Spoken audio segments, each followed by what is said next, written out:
Number 4. This happened during a Boy Scout campout when I was 15. My friend, who was supposed to share the tent with me, called out from the trip at the last minute, so that meant I had to pitch the tent and sleep in it alone. The sun was going down, and after a long day of hiking, we got back to camp to set up our tents. It was already dark at that point, and I was still trying to set it up. It wasn't as easy doing it yourself. Someone came over and finally helped me, and then we ate dinner. After the cliched telling of scary stories around the campfire, we all went to sleep. I guess I was a little happy that I had my own tent at that point, since I had more room. I fell asleep quickly, but woke up in the middle of the night to the sound of somebody stomping around my tent. I immediately assumed it was another scout going to take a leak or something. You may be thinking that all our tents were pitched right next to each other, but our scoutmasters actually had us pitch our tents far apart, so I was pretty far from my closest scoutmates. The stomping around the tent seemed to just be going around in a circle, so at that point, I was sure somebody was messing with me. I asked who it was, and in response to that, they stomped off into the woods. I almost found myself going out and following them, but I figured it wasn't worth it, and just tried to fall back asleep. But after that, it was hard to. Sure enough, the stomping came back, and started circling the tent again. I was pissed off now, so I got up and unzipped the door to the tent. I was expecting to see another scout, but when I confronted the person making the noise, instead I saw a grown man, probably 6'5", in his mid-30s. My heart was racing and I couldn't even gather up the courage to scream. The man gave me a creepy smile, and then brought his finger to his lips, signaling for me to be quiet. I did a quick 180 and sprinted to my scoutmaster's tent, screaming like a baby. He ran out before I even reached the tent, and I told him about the man I saw. He and the other scoutmaster ran over to my tent with one of the hunting rifles, but they didn't find the man. They did, however, pick up on the tracks the man left walking around the tent. We were all told to bring our tents closer together, like literally right on top of each other. The trip was cut short the next day and we all went home. I have never gone camping since, and I never will again. Number 3. So me and a couple of my buddies went camping last summer alongside the Willamette River. We actually had a decent hike into the deep end of woods. We did some night fishing, listening to music, and basically drank to the point where everything was funny later in the night. I would guess we finally called it a night somewhere past 2 a.m. I shared a tent with one of my buds, while the other two shared another tent. We heard them laughing about something. At first we laughed at the sound of their laughing, but it soon got annoying and we yelled for them to shut up. One of them responded, "It isn't us." I sat up, startled at the response. I came to realize that it was the sound of only one person laughing, and it didn't sound like either one of my friends. Even in my drunk state, I realized how odd it was for somebody to be out this far in the woods so late at night. The laughing gradually got closer and louder to our campout. My friend shot up and looked at me with a worried look on his face. I heard my other friends scream over to us that they were getting freaked out. As the laughing got even closer, I could make it out very clearly to be the laugh of a male, probably in his 30s or 40s. He sounded like he was as drunk as us, messing around with friends, but we only heard his laugh, nobody else. There was something indescribably creepy about his laugh too, as if it was missing something to it. You had to be there to understand what I mean. The laughing was now just at the edge of our campsite, but we couldn't hear any footsteps at all. Now that may not seem like a big deal. It was impossible to move through that without making noise. And finally, all of a sudden, the laughing stopped completely. We had no idea where whoever that was standing, as he hadn't made a single stepping sound. We sat there in silence looking at each other. My friend was clearly freaking out, but he was keeping it together the best he could. Finally, something broke the silence. The sound of something rubbing against the cottony fabric of the tent. We saw the outline of a hand through the moonlight, pressing on the tent. We both screamed at the top of our lungs before getting out of the tent. We ran as fast as we could through the woods, our other friends following us. After about 5 minutes of running, we somehow found our car. I actually puked from running so much before taking the wheel. I don't condone drinking and driving, but I still believe we were just in this situation. By far the most horrific experience of my life. No idea who or what the hell that was, or what they wanted. Number 2. After college, I went backpacking in the Canadian wilderness for a few weeks by myself. To put this in perspective, I was in the middle of nowhere. The nearest town was a 3-hour bus ride away, and I only saw one other person, who was from a distance. He was in a canoe, during the entire 7 days. I brought a few disposable cameras with me, as this was before digital cameras were too widespread. I took a lot of pictures. When I got home, I had them developed and took a look at them. The pictures were standard nature shots, until I got about halfway through my first camera. There were 2 pictures of me asleep in my tent in my sleeping bag. I literally freaked out when I saw it, and I had a complete breakdown. To this day, I have no idea how those pictures got taken. I haven't been camping since, and I sleep with my door open and my curtains shut, and I still get the paranoid feeling that whoever took those pictures is still watching me somehow. Number 1. My boyfriend and I decided to go out to the gorge for some quality time camping. We had always gone with several other people, but this was the first time it was just us two. When we got out of our car to prep our gear for the mile hike back to the camping spot, 2 sketchy looking dudes came out of the trailhead, eyed us, and went back onto their old school Volkswagen camper van. I had a weird feeling but shrugged it off and proceeded back to our camping spot. I had previously camped in the same area a handful of times, and I knew it pretty well. Once we got back there, I knew of a handful of different camping spots and proceeded to check them all out for the one that would be ideal for us. I noticed what looked like someone camping further up the hill, so I picked a spot a little further down where we'd most likely be out of sight. Not out of earshot though, as I heard him yelling with someone else back over on the trail. It was starting to get dark by the time we got everything set up, so I figured I'd start looking for firewood. Suddenly, this guy appears out of nowhere and asks us if we'd like any help, and offered to sell us a bundle of firewood for $10. I laughed because we were in the woods, thus surrounded by wood, which I could pick up off the ground for free. He then said that I wouldn't find much because they'd already cleared it out over the past few weeks. Few weeks? I asked him how long he'd been camping up there, and he said almost a month. I already had the creeps about him, and he claimed he was up there by himself. I asked him why I heard him yelling with someone then, and that he had referred to more people when he was talking about the wood. He stammered and was like, yeah, there's some dudes I know camping over there up on the other side of the river. Then he proceeds to tell us that he's been lonely since he arrived. He was from Pennsylvania, took a bus to Lexington, and had been living in the woods back behind where I currently work. I knew exactly where he was talking about, because I saw some homeless people, immigrants, and drug addicts coming in and out of those woods every day. So basically he was a homeless man who somehow got a ride out to the gorge and decided he would just live there instead.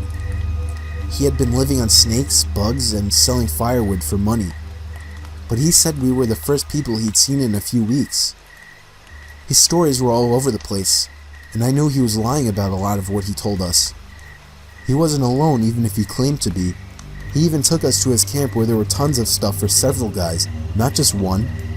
He said he liked camping up top where he could see everything, and everyone. Then showed up our campsite. He had a straight shot view.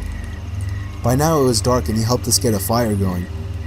I was trying to politely get him on his way back up the hill so I could have a minute to process all of this. When he left, I started whispering to my boyfriend that there was no way in hell I could sleep with that lying, sketchy, homeless creep right up the hill.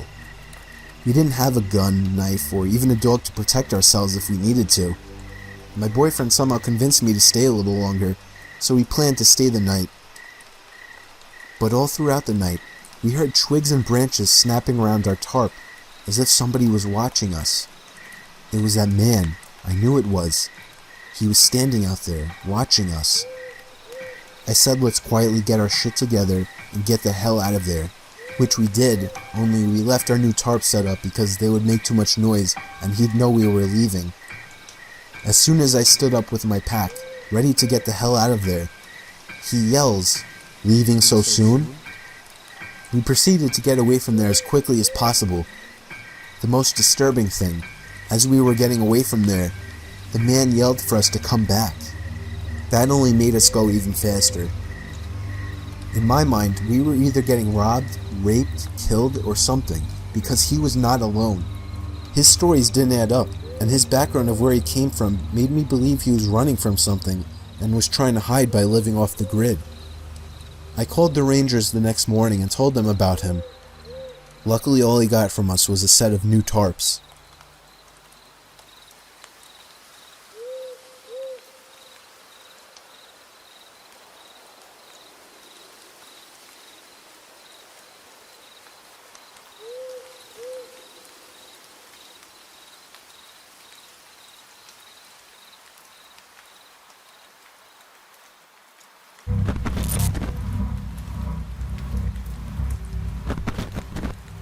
This video is sponsored by Scentbird, the only monthly cologne and perfume subscription service out there that I trust.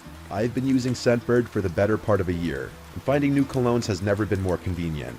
Through Scentbird, I found all of my favorite fragrances, and I've never gotten as many compliments on my colognes as I did this past year.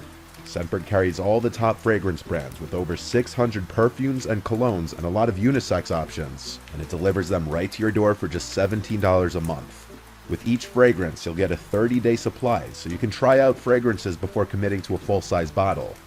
Some of the scents I received this month are African Rooibos by Chris Collins and The Hedonist by Ex Nihilo.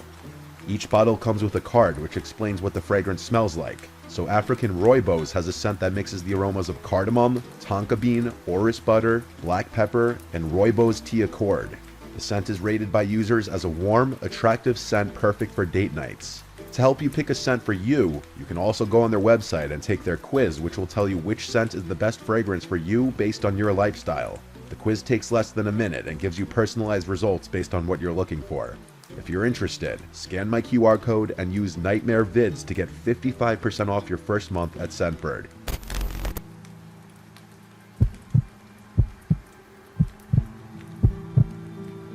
Very few people experience something so traumatizing at a young age that it sticks with them forever. I'm one of those people. I was maybe 7 or 8 years old. My older brother and I grew up in a broken household. Our mom raised us. Our dad was a deadbeat and disappeared out of our lives. Our mom worked 2 jobs to provide for us. She'd sometimes have to work night shifts, and would usually have our grandma stay at the house on nights that she had to work. My brother Austin is 2 years younger than me. We were fortunate enough to have our own bedrooms given the circumstances. We lived in a small house, but for the 3 of us, and on our mom's dime alone, it wasn't terrible. The area in which we lived wasn't amazing though. It was a night like any other. I can't remember if it was a school night or if it was a weekend. I don't remember any tiny details like that. But what I do remember is I was in the living room with my grandma. She was watching TV and I was playing with Legos on my Lego table. I was being loud and making a mess with them because I remember my grandma kept saying, "Alex, quiet down." Austin was already in bed. My bedtime was 9:30. Given that it was probably approaching that time, I'm guessing this was a weekend night, otherwise my bedtime would have been earlier. The layout of the house was simple. Living room, dining room, and kitchen are all connected. And then there was a hallway which led to the bathroom and 3 bedrooms. Our mom's bedroom was at the end of the hall. Mine was in the middle. Our grandma would sleep in our mom's bed when she'd stay over to watch us. Eventually, I had to go to sleep.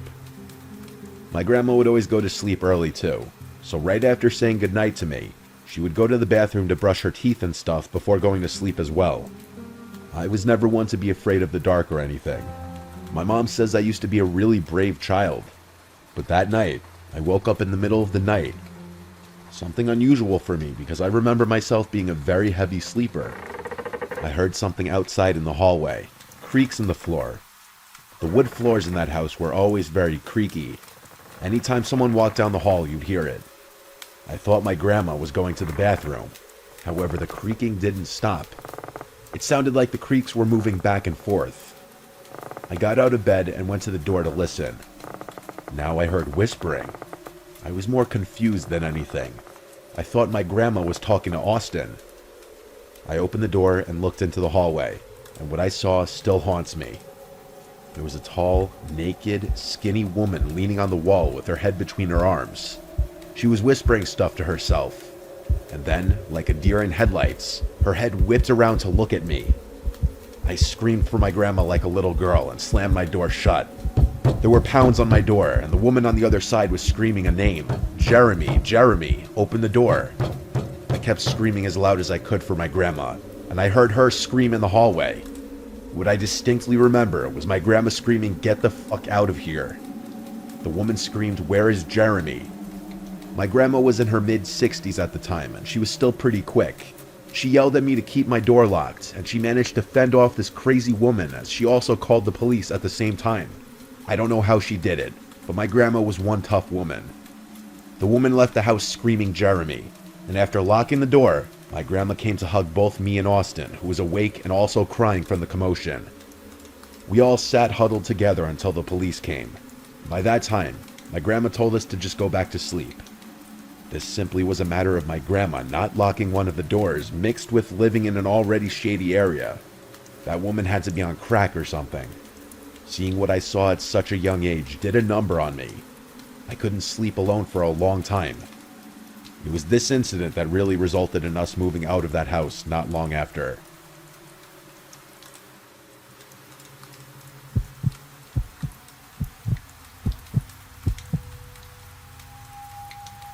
Let me give you some context before the story begins.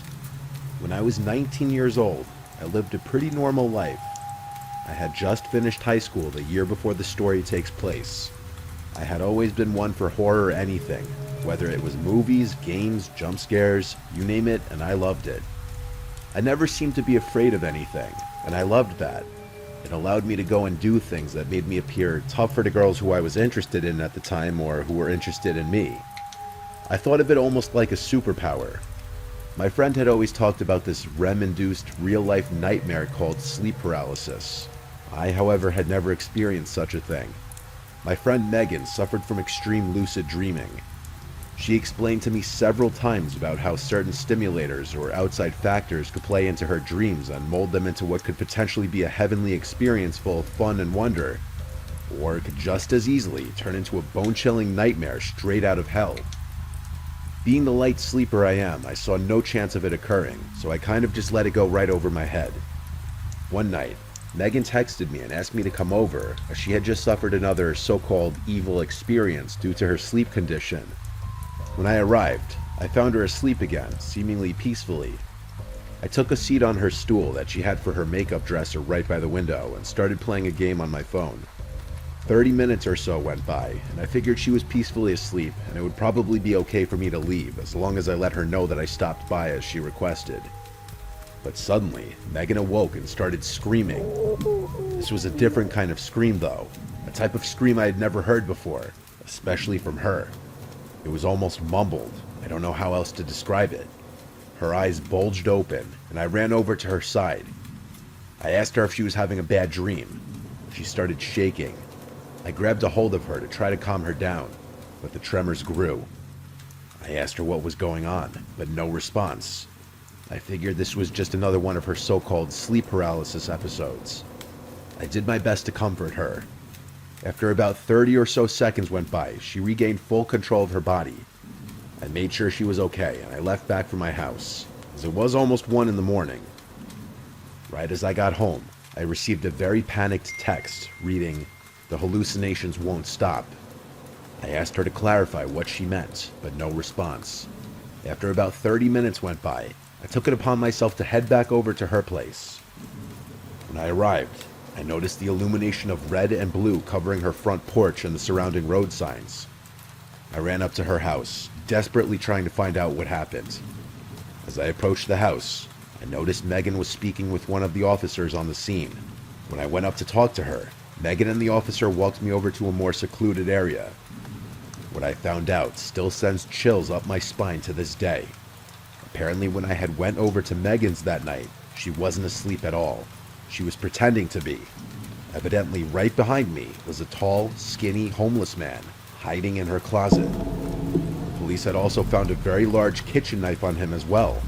The theory to this day is Megan thought she was having an episode, when in reality, this very real man was quietly creeping towards her in her bedroom.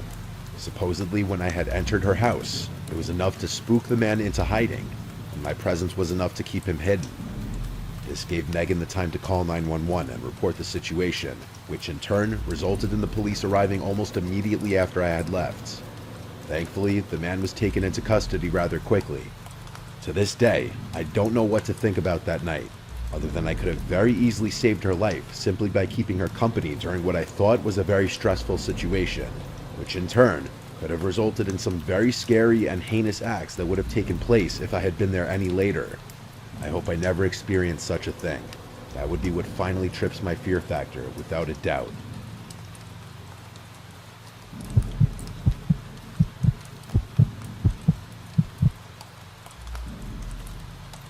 Around 10 years ago, I moved out of my mom's house into my first apartment in the city of Chicago.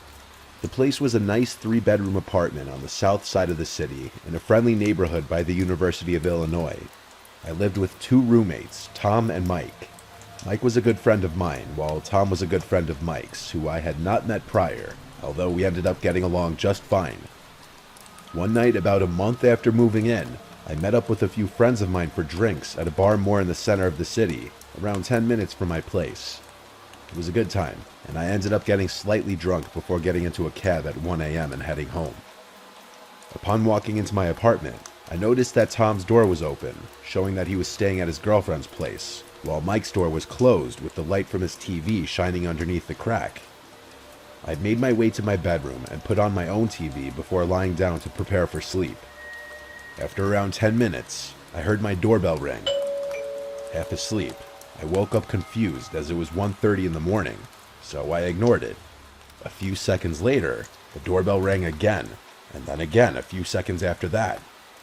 It's important to mention that my roommate Mike had a good amount of side cash by dealing weed to a few people.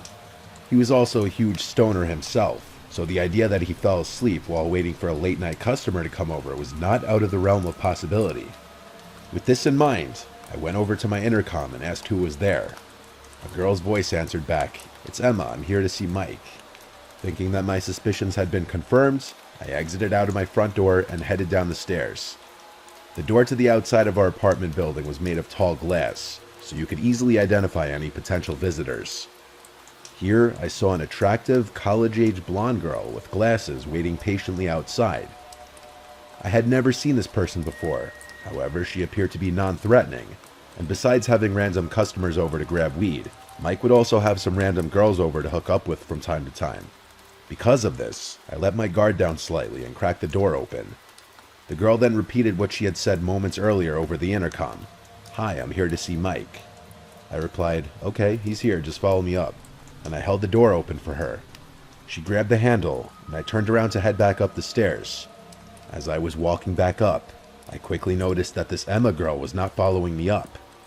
I glanced over my shoulder and saw that she was still standing outside holding the door open, only now she was staring off to her right, almost as if waiting for someone. At this moment, a tidal wave of fear crashed over me as I realized something horrible was more than likely about to happen. I continued walking up to my place, quicker now. After turning the corner of the stairs, I heard the door swing open and then heavy footsteps running up the stairs behind me. I looked over my shoulder again, and what I saw shook me to my core. A tall, gangly man with sunken-in eyes, greasy long hair down to his shoulders, was running up the stairs straight at me. He was wearing a sleeveless black t-shirt, and apart from the cheap-looking tribal tattoos I saw creeping up his arms, I noticed he was also holding what looked like a lead pipe in his right hand. At this moment, my body shot full of adrenaline as I turned around and raced back up the stairs and into my apartment.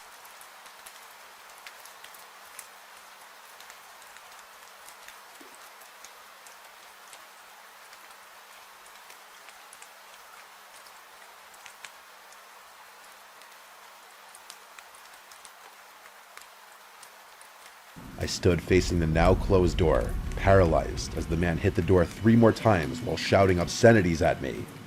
He eventually gave up and ran down the stairs and out the front.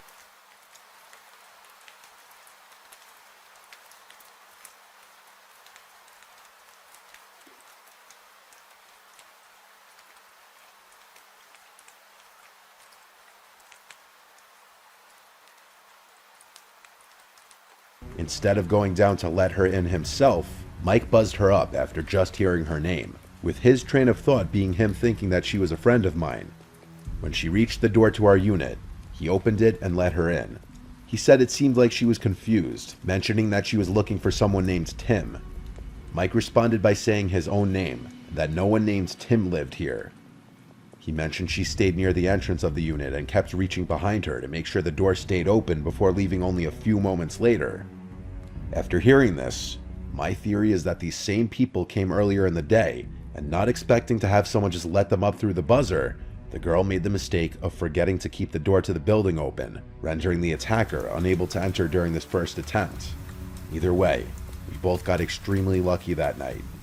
We did call the police, who arrived and asked for more information about what happened. They asked if there was anyone we knew who might want to do us harm, and we answered no, which was the truth, as this seemed to be a completely random attack. The cops left soon after, saying that there was nothing much they could do. We never saw that Emma girl or her scumbag partner again.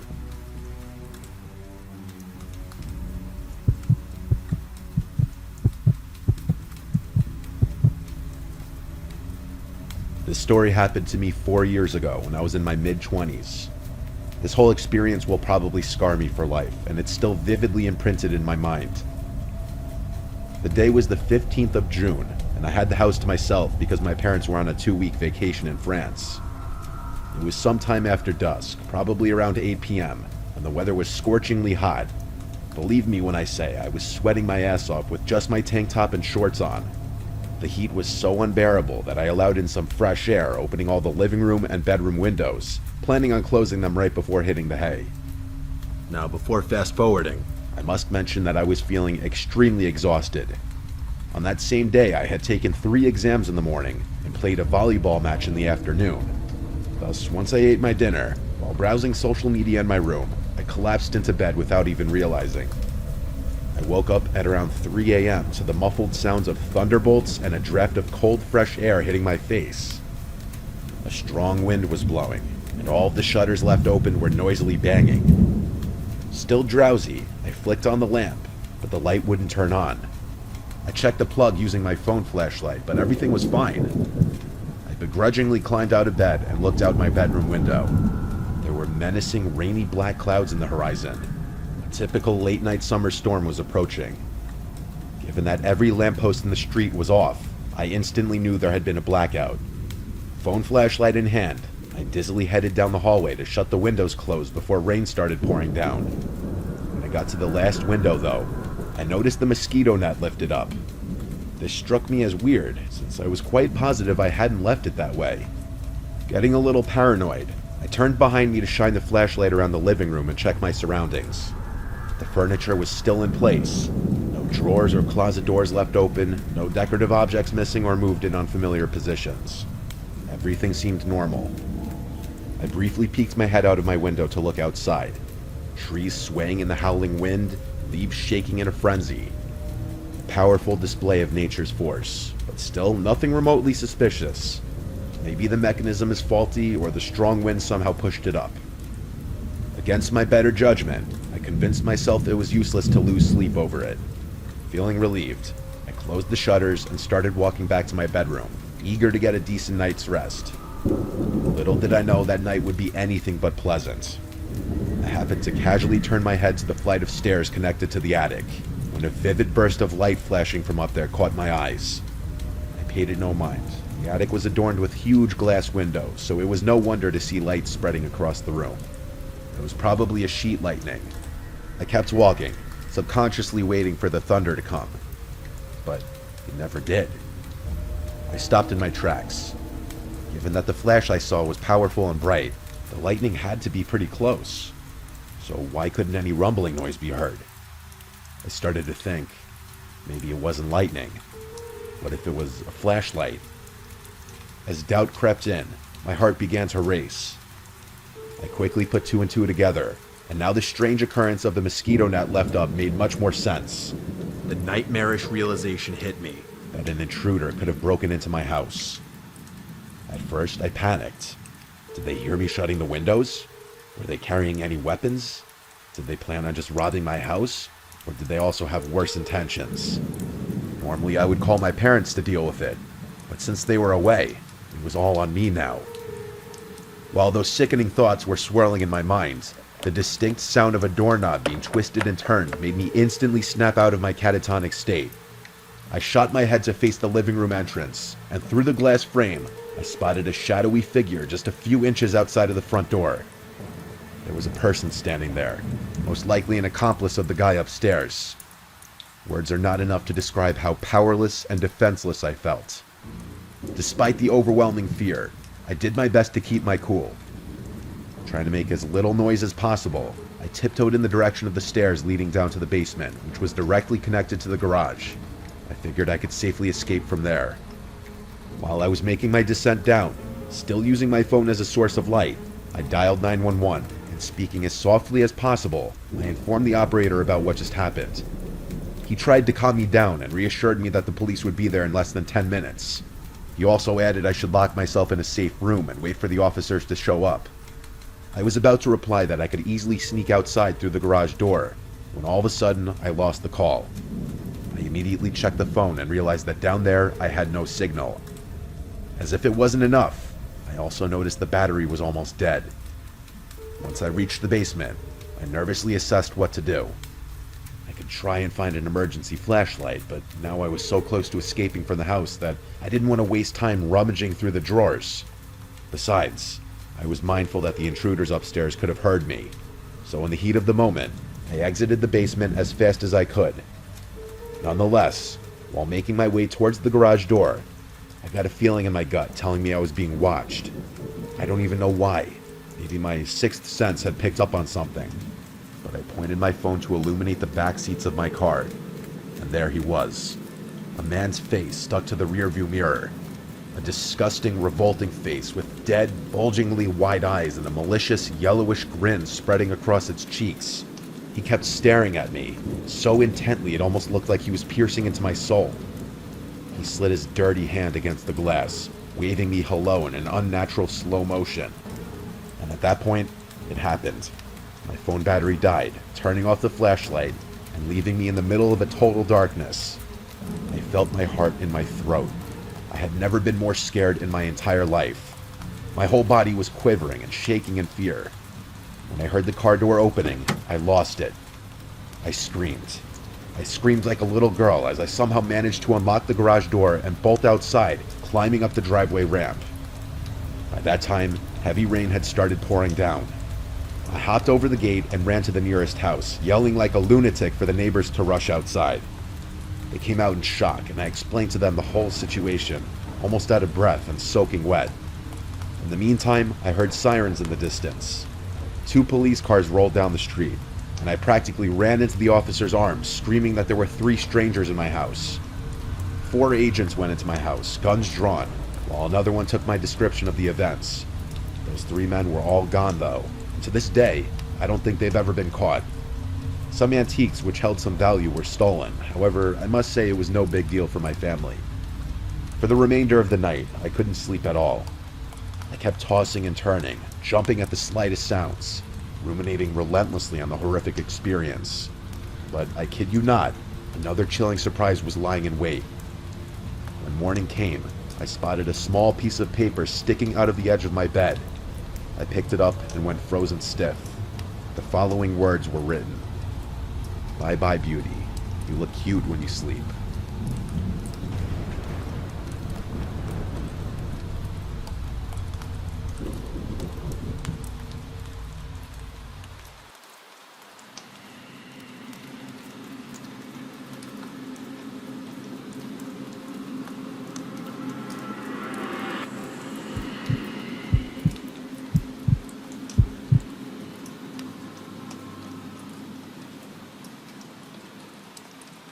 I was taking a road trip in my Mustang from Texas to Arizona to visit my brothers. I usually keep emergency supplies in the trunk, such as water and tools. I was taking, I guess, what you would call a scenic back route, because I liked flying at high speeds with the top down without worry of other cars or police. This was one of those completely deserted seeming roads with 1 lane on either side, and nothing but desert sand, cacti, and shrubs as far as the eye can see. I was flying down this road when the car started to emit these concerning popping noises from under the hood. and the car started to jolt or jump slightly.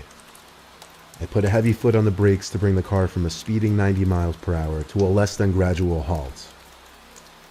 I got out from the car, popping the hood, pretending as if I'd even know what to expect or how I'd go about fixing it. There was no smoke, nothing like that, but I didn't have a clue what could be the problem. I got back in my car to try and start it, and as I feared, the damn thing wouldn't even start back up now. The car was an '01 Ford Mustang, so yeah, it was an old car with its share of problems. Naturally, I tried to call my roadside service company, but bad became worse, realizing I didn't have any service this far out in the desert. I was more or less stranded. I hadn't seen a single other car pass me that whole hour I was driving on that road, and I was scared to think how long it would take for someone to pass. I waited on the side of the road, sitting on my car's trunk for literally hours, sweating my ass off. My spirits rose when I saw the shine of a car reflecting the sunlight speeding down the road in the horizon. I hopped off my trunk and started walking and waving my arms out for help, but the car didn't stop. It zoomed past me.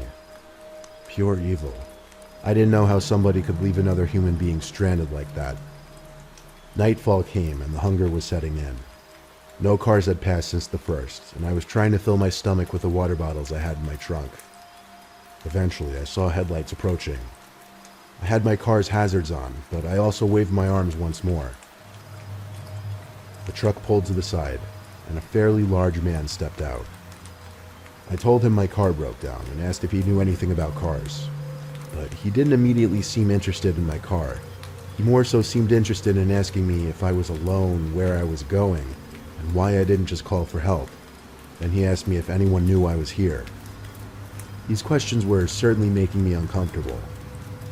He finally offered me a ride, though if he was trying to make a point of making me uncomfortable, he accomplished that. I stepped up into his pickup truck, and off we started driving. He said it would be a long while before either of us would have phone service. He started asking me more questions, like why I would decide to take a back route like this. Minutes in, the truck started to slow down, and I heard him mutter, "Ah, shit." He pulled onto the sand on the side of the road, looked at me, and said the piece of crap broke down. This couldn't be happening. I looked back at the man and realized he was still looking at me. Like 5 seconds went by and he was just still staring at me. He finally asked me to go lift up the hood once he would crank the latch. I can only describe this whole situation so well, but through everything up until this point, I was insanely suspicious. I went in front of his truck with a bit of distance between the front and I, and waited to hear a click, meaning the truck's hood was unlatched. In my head, I was picturing him trying to run me over, and that's exactly what happened. As I took one step towards the truck to try and open the hood, I heard the roar of the engine as the man was on the gas. I dove for my life. If I reacted half a second later, I'd have lost my legs or instantly been killed. I took off running into the pitch black night, looking back to see the taillights still there. And then this. Gunshots. Surely gunshots aimed at me. That man was trying to kill me. It was too dark out there for him to possibly shoot me dead without some kind of luck, but I thought I was going to die at any moment. I ran as far as I could, then dove and made myself as low to the ground as possible.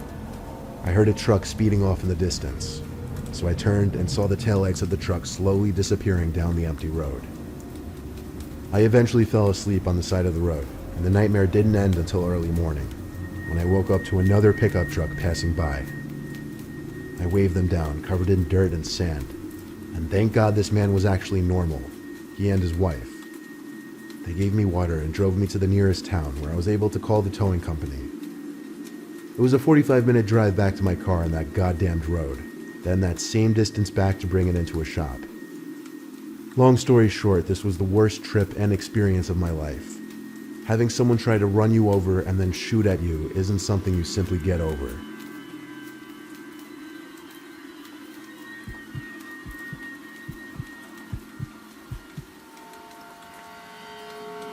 There were these woods by my parents' house that I would like to walk through a lot. I found this one very small circular clearing in the woods. It sat by a small, calming stream of water, and it had a big rock in the center that I'd like to sit on and read my books. I guess you could say I was a loner child. One day, like any other, I walked to the circle, sat on the rock, opened my book to the bookmark, and resumed my novel.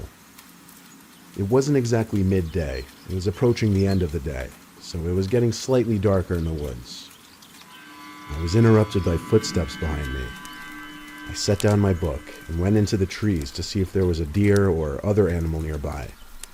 Black bears are what always worried me as a kid. I heard more footsteps, so I followed quietly in that direction. Whatever it was moving fast. Faster than I possibly could while trying to remain quiet. The footsteps disappeared. I figured the animal got too far away, but as long as it wasn't interested in bothering me, I didn't care what it was. I started walking back to my circle, but as soon as I got a view of it between the trees, my heart dropped to my stomach. There was someone sitting on my rock, back to me, but I could tell they were holding my book. I didn't know whether to approach or not until the man said out loud, "I don't like this book," and turned to me, as if he knew exactly where I was standing, even still behind a few trees. He said, "I watch you come here a lot." He had on this weird smile that immediately made me even more uncomfortable. My 13-year-old self didn't have a fight or flight response system. I only had a flight response instinct. The man stood up and took 1 or 2 steps towards me, and I started running. I knew the way back to my house easily. I was there after a couple minutes of running. That night, I got a knock at my window. I woke up terrified and screamed for my dad. My dad came rushing in, and when I told him, he went outside to check. I was horrified when he came rushing in, and when I told him, he went outside to check. I was outright disturbed when he came back in with my book that I left in the woods. He said it was left outside my window. I slept in my parents' room for like a week after that, and needless to say, I never returned to that circle in the woods.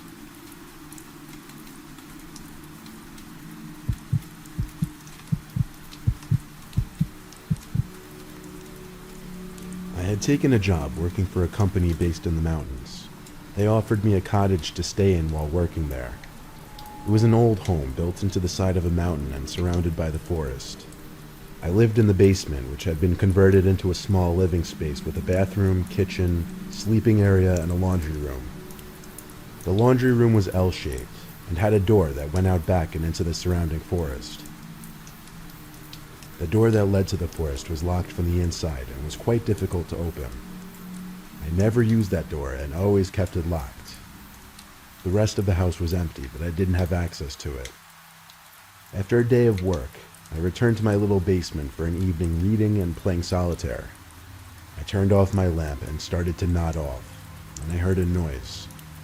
The noise was like wood creaking. I played it off as my imagination, but then it repeated. I thought maybe one of the cabinets in the kitchen was latched improperly and swung open. I checked, but all the cabinets were secured. I opened my closet, thinking maybe something in there had made the sound. But again, nothing. The last place to look was the laundry room. I opened the door that connected the house to the laundry room and was instantly hit by a gust of cold night air. I slowly turned the corner and witnessed the door that led to the outside just swing in the nighttime breeze. I am 100% certain I had this door closed, and like I said earlier, there is no way it could open on its own. I don't know what happened. Was there someone waiting in the laundry room, just waiting for me to fall asleep before sneaking out? Was it something supernatural? Either way, there are few times I had ever felt such genuine horror.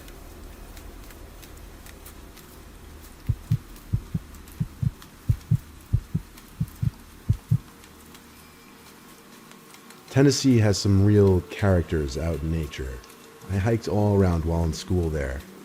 Made some good memories with a girl in the enveloping nature.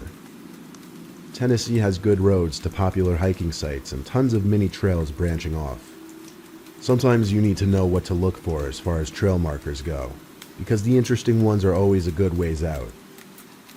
There's one spring waterfall that spills across a mossy granite wall, towering over a shallow stream that empties into a decent-sized pond. I went out there with a friend last time, and we got separated on the way out. I have no freaking clue how that happened. We've each been hiking for over 10 years. I've run over it 1,000 times in my mind, and it has to be this one ledge system. To get to the top of the fall, you need to take a longish detour that has an old wooden railing and a 3-way branching ledge system. So I've taken all 3 routes and ended up at the same spot. They take maybe 3 to 4 minutes to blast through, and they're kind of like rocky corridors. I don't take the left one anymore, because I'm 90% sure these big stains in the middle are blood. Don't want to know what happened there. It's odd because the left is by far the most inviting. Flowers bloom from vines that are etched into the moss-matted bedrock. Anyways, I'm 45 seconds ahead of her, and opt for the right path when I realize I should tell her to avoid the left. It's really hard to reverse given the sloping angle of the path and a few short drops that become narrow climbs. Screw it. Faster if I speed through and yell down. I get out of the right corridor and swing around to where the middle path drops off. I yell, but no reply. So she took left. I run over and climb into the left corridor, thinking she saw the stains and freaked out. To be fair, it looks like someone got bludgeoned to death. I ran up the corridor, but she was gone. I called her name. Nothing. And that's what made my hair stand up. I literally heard nothing. No birds, no hum of the forest, not even wind. Just myself and the babbling water. I traced left all the way back, and noted a few side passages if you miss a couple of the jumps.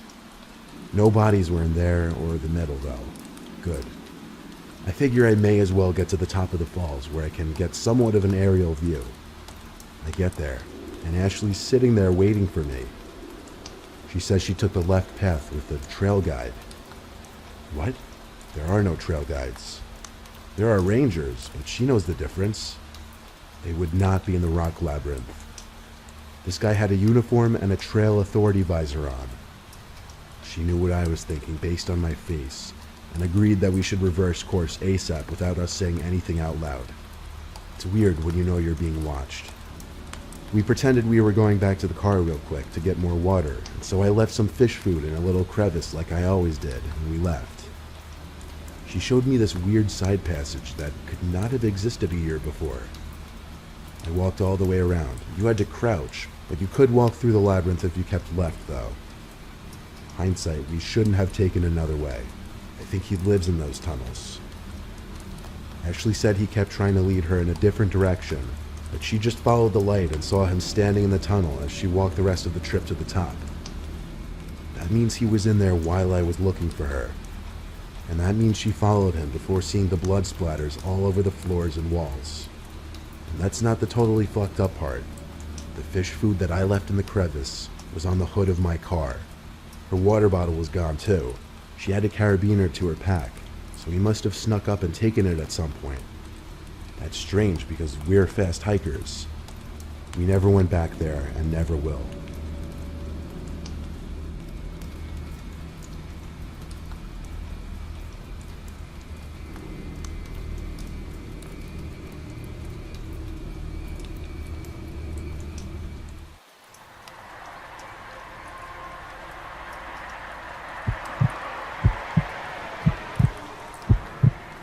Back in 2020, when the pandemic was still causing all kinds of chaos, I started driving for Uber to make ends meet.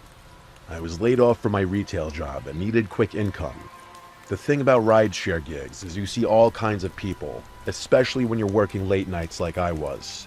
There were awkward encounters, drunk passengers, weird conversations, but none of that compares to what happened one Friday night in October. It was a little after midnight, and I had just dropped someone off at a hotel near the outskirts of town. My app pinged almost immediately with a new request. The pickup location was about 6 minutes away, in front of a bowling alley that was part of a strip mall. Pretty standard stuff. The name on the ride said Derek. I accepted it and started heading over. The area was quiet when I arrived, just a few dim parking lot lights. No cars in sight, and the bowling alley looked closed. But there was a man standing alone under one of the lights, wearing a gray hoodie and jeans. He was tall, maybe 6'2", with his hands in his pockets, head down like he was looking at his shoes. As I pulled up, he looked at me, but didn't wave or move. I rolled down the window and said, "You Derek?" He nodded slowly, walked over, and got into the back seat behind me. I started the trip and asked him if the destination in the app was correct, an address about 20 minutes away in a residential neighborhood I'd never been to. He said, "Yeah, that's right," in a quiet, calm voice. I remember thinking he sounded a little off. Not drunk or high, just sort of flat, emotionless. But I didn't think too hard about it at the time. I started driving, and he didn't say anything for the next 5 or 6 minutes. I glanced at him in the rearview mirror now and then, and every time I looked, he was staring straight ahead. Not out the window or at his phone, just at the back of my head. I tried to break the silence by asking how his night was going. He paused, then said, "Just needed to get out of there." I asked, "Out of where?" He said, "Doesn't matter." So I didn't push it. We drove a while longer. About 15 minutes in, I realized we were getting closer to the destination, but the address was in a really isolated part of town. No streetlights, big yards, and lots of trees. As we approached the address, he suddenly leaned forward and said, "Actually, can you pull into that driveway right there?" He pointed to a house on the right. The house was dark, no lights on inside or out. It looked old and abandoned, honestly. It had an overgrown lawn and paint peeling on the siding. There was also no car in the driveway. I said, "Is this your place?" And he said, "Just pull in." I hesitated, but turned into the driveway. I stopped near the front of the house and put the car in park. He didn't get out. I looked back at him and said, "Everything all right?"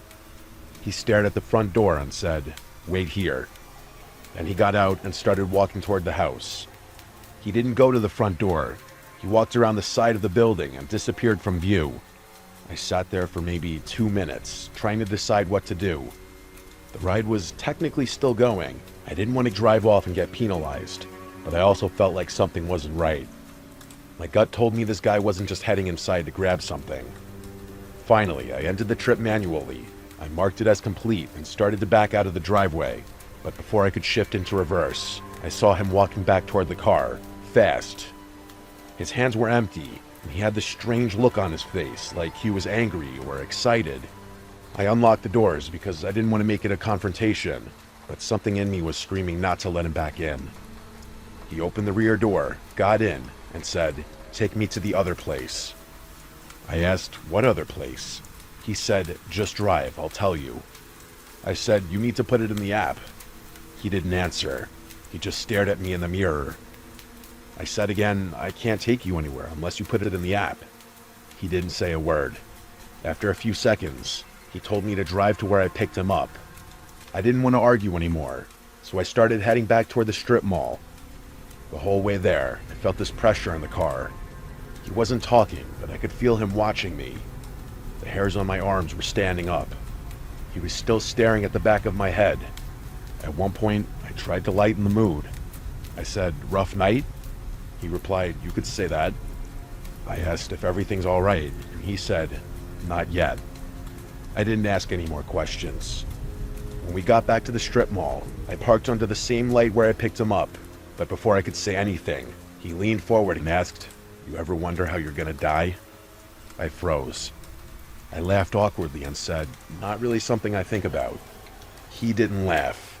He just leaned back in his seat, and after a few seconds, he said, "I think about it all the time." Then he opened the door and got out without another word. He didn't close the door right away. He just stood there for a second, half in and half out of the car. Then he looked at me and said, "You picked the wrong guy up tonight." He shut the door and walked off into the darkness behind the bowling alley. I sat there for a minute, too shaken to move. Eventually, I drove home, constantly checking my mirrors. When I got home, I looked at the trip details again. Something was off. The name had changed. It no longer said Derek. It was blank. No name, no profile picture, no trip history. It was like the ride never happened. I contacted Uber support to report it, but they told me the trip data was unavailable. They said sometimes that happens if the app crashes or if the rider cancels midway. But I know what I saw. I know I completed the trip. I know the man got in and out of my car, and I know he said what he said. "You picked the wrong guy up tonight." I've never seen him again, and I hope I never do. but every time I get a ping in a dimly lit parking lot or have a silent passenger in the back seat, I remember that night. And I remember that feeling that something terrible could have happened. That maybe he changed his mind at the last second, or maybe he was never planning to do anything, just wanted to scare someone. But I still wonder what he meant, and if he ever found the right car.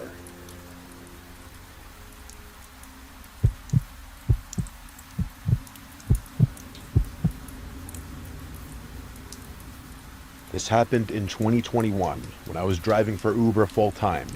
I live in a city that gets a lot of tourists, especially in the summer, so rideshare gigs can be decent money if you're consistent.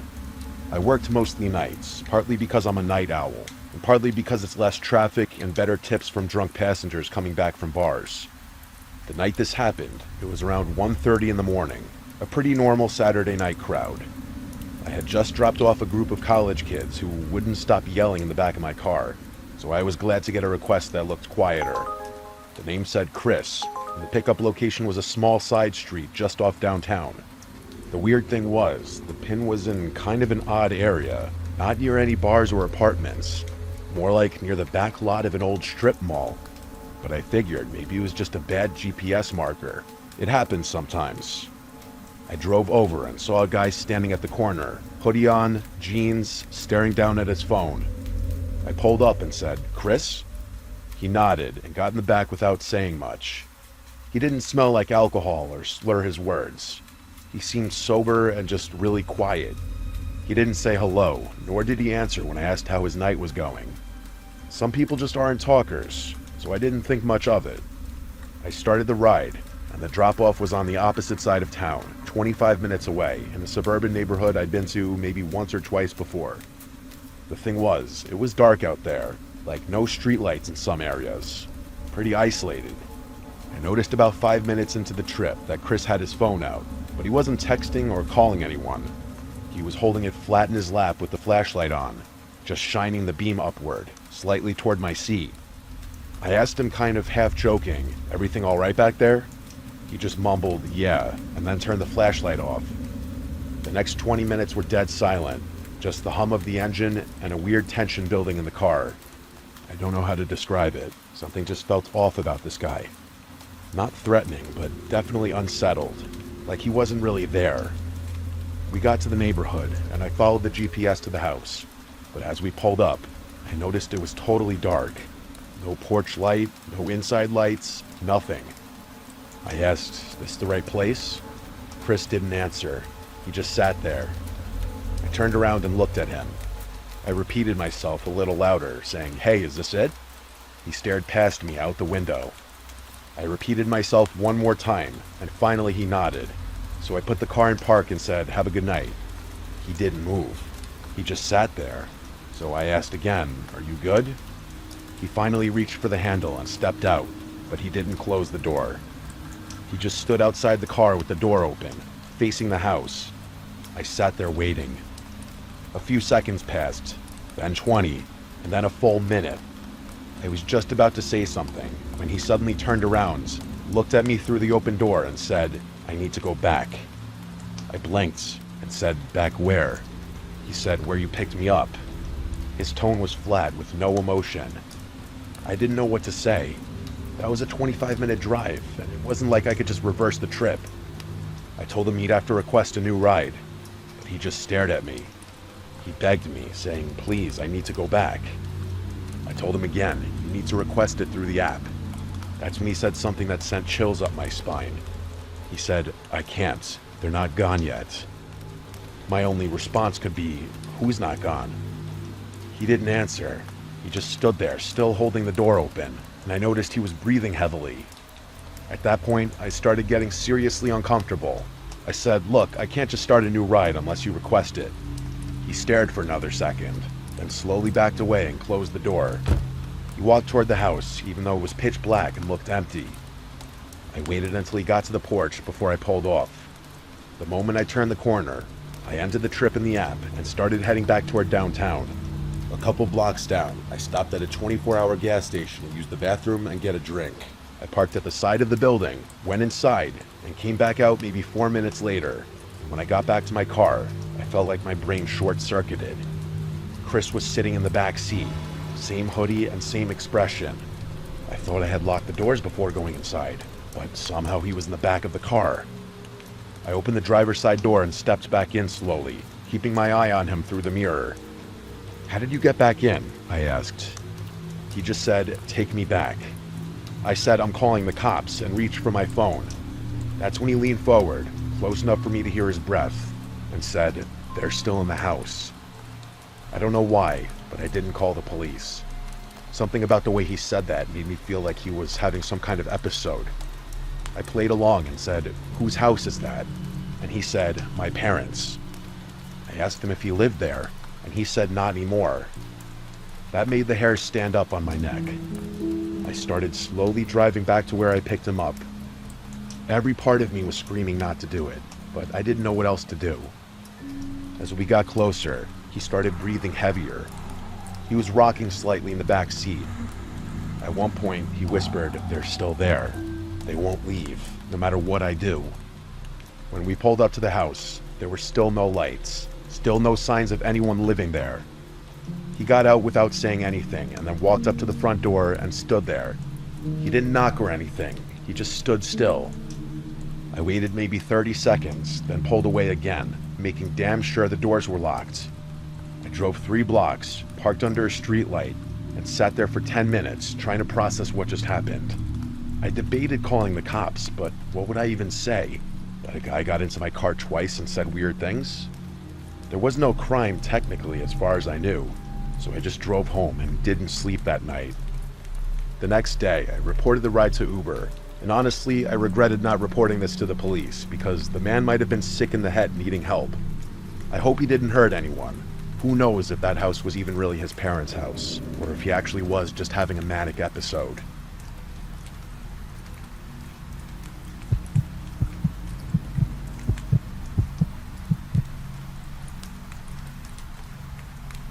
I'm an 18-year-old girl that lives alone in my apartment with my dog. I live about 8 miles out of town, so getting food delivered can be a hassle sometimes. I never thought anything of Uber Eats being bad. You may hear some stories, but never think they will happen to you. At least that's what I thought. It was Friday evening.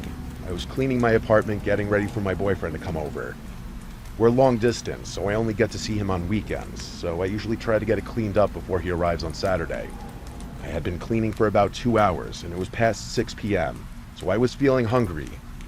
I didn't want to dirty any dishes, as I just cleaned them all and cleaned the kitchen. I decided to order food so I wouldn't have to make a mess. I ordered my food and got the notification that my driver was on his way and driving a white Honda Fit Sport.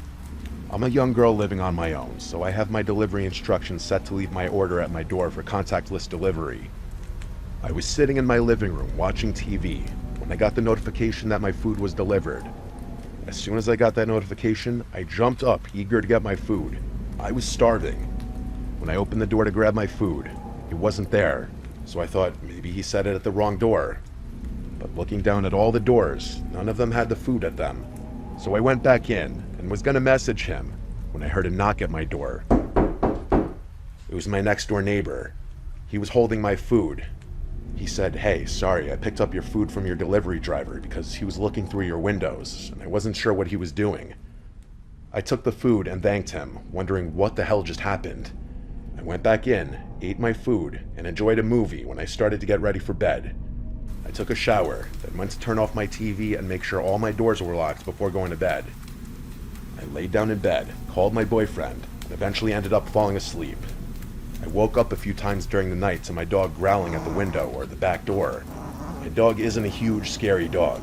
He's a small 5-pound Morkie, but it's still pretty scary when he growls at something and catches you off guard.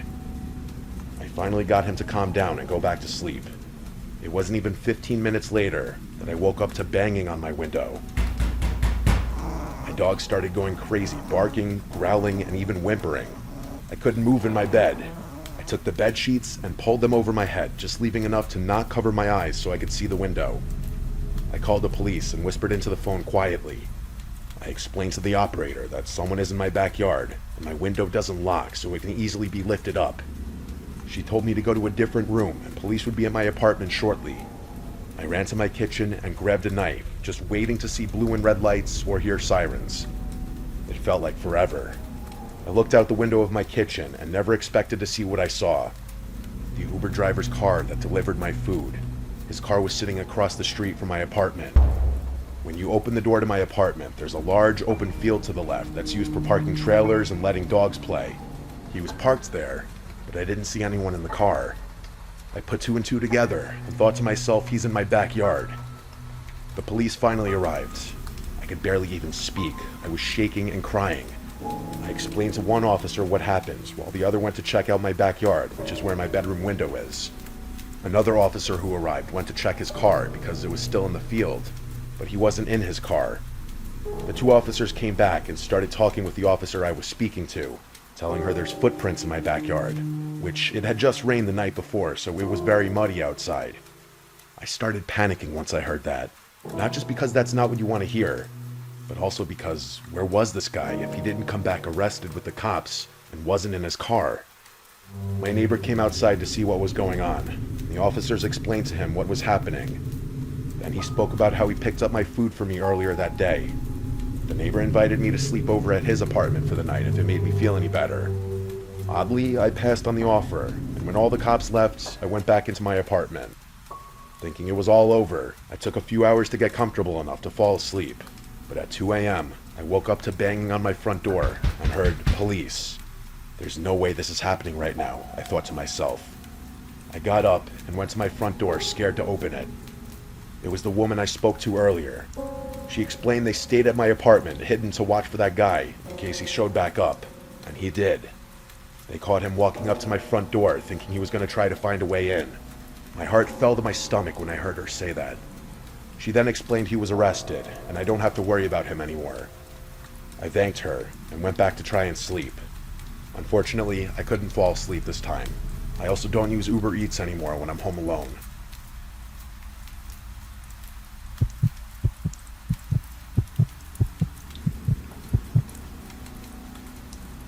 I was 26 at the time, and I'm male. I was in Washington, D.C. on a sort of vacation, visiting my then fiancée. I'll call her Sarah for the sake of the story. I was visiting for a graduation she was having for her basic training.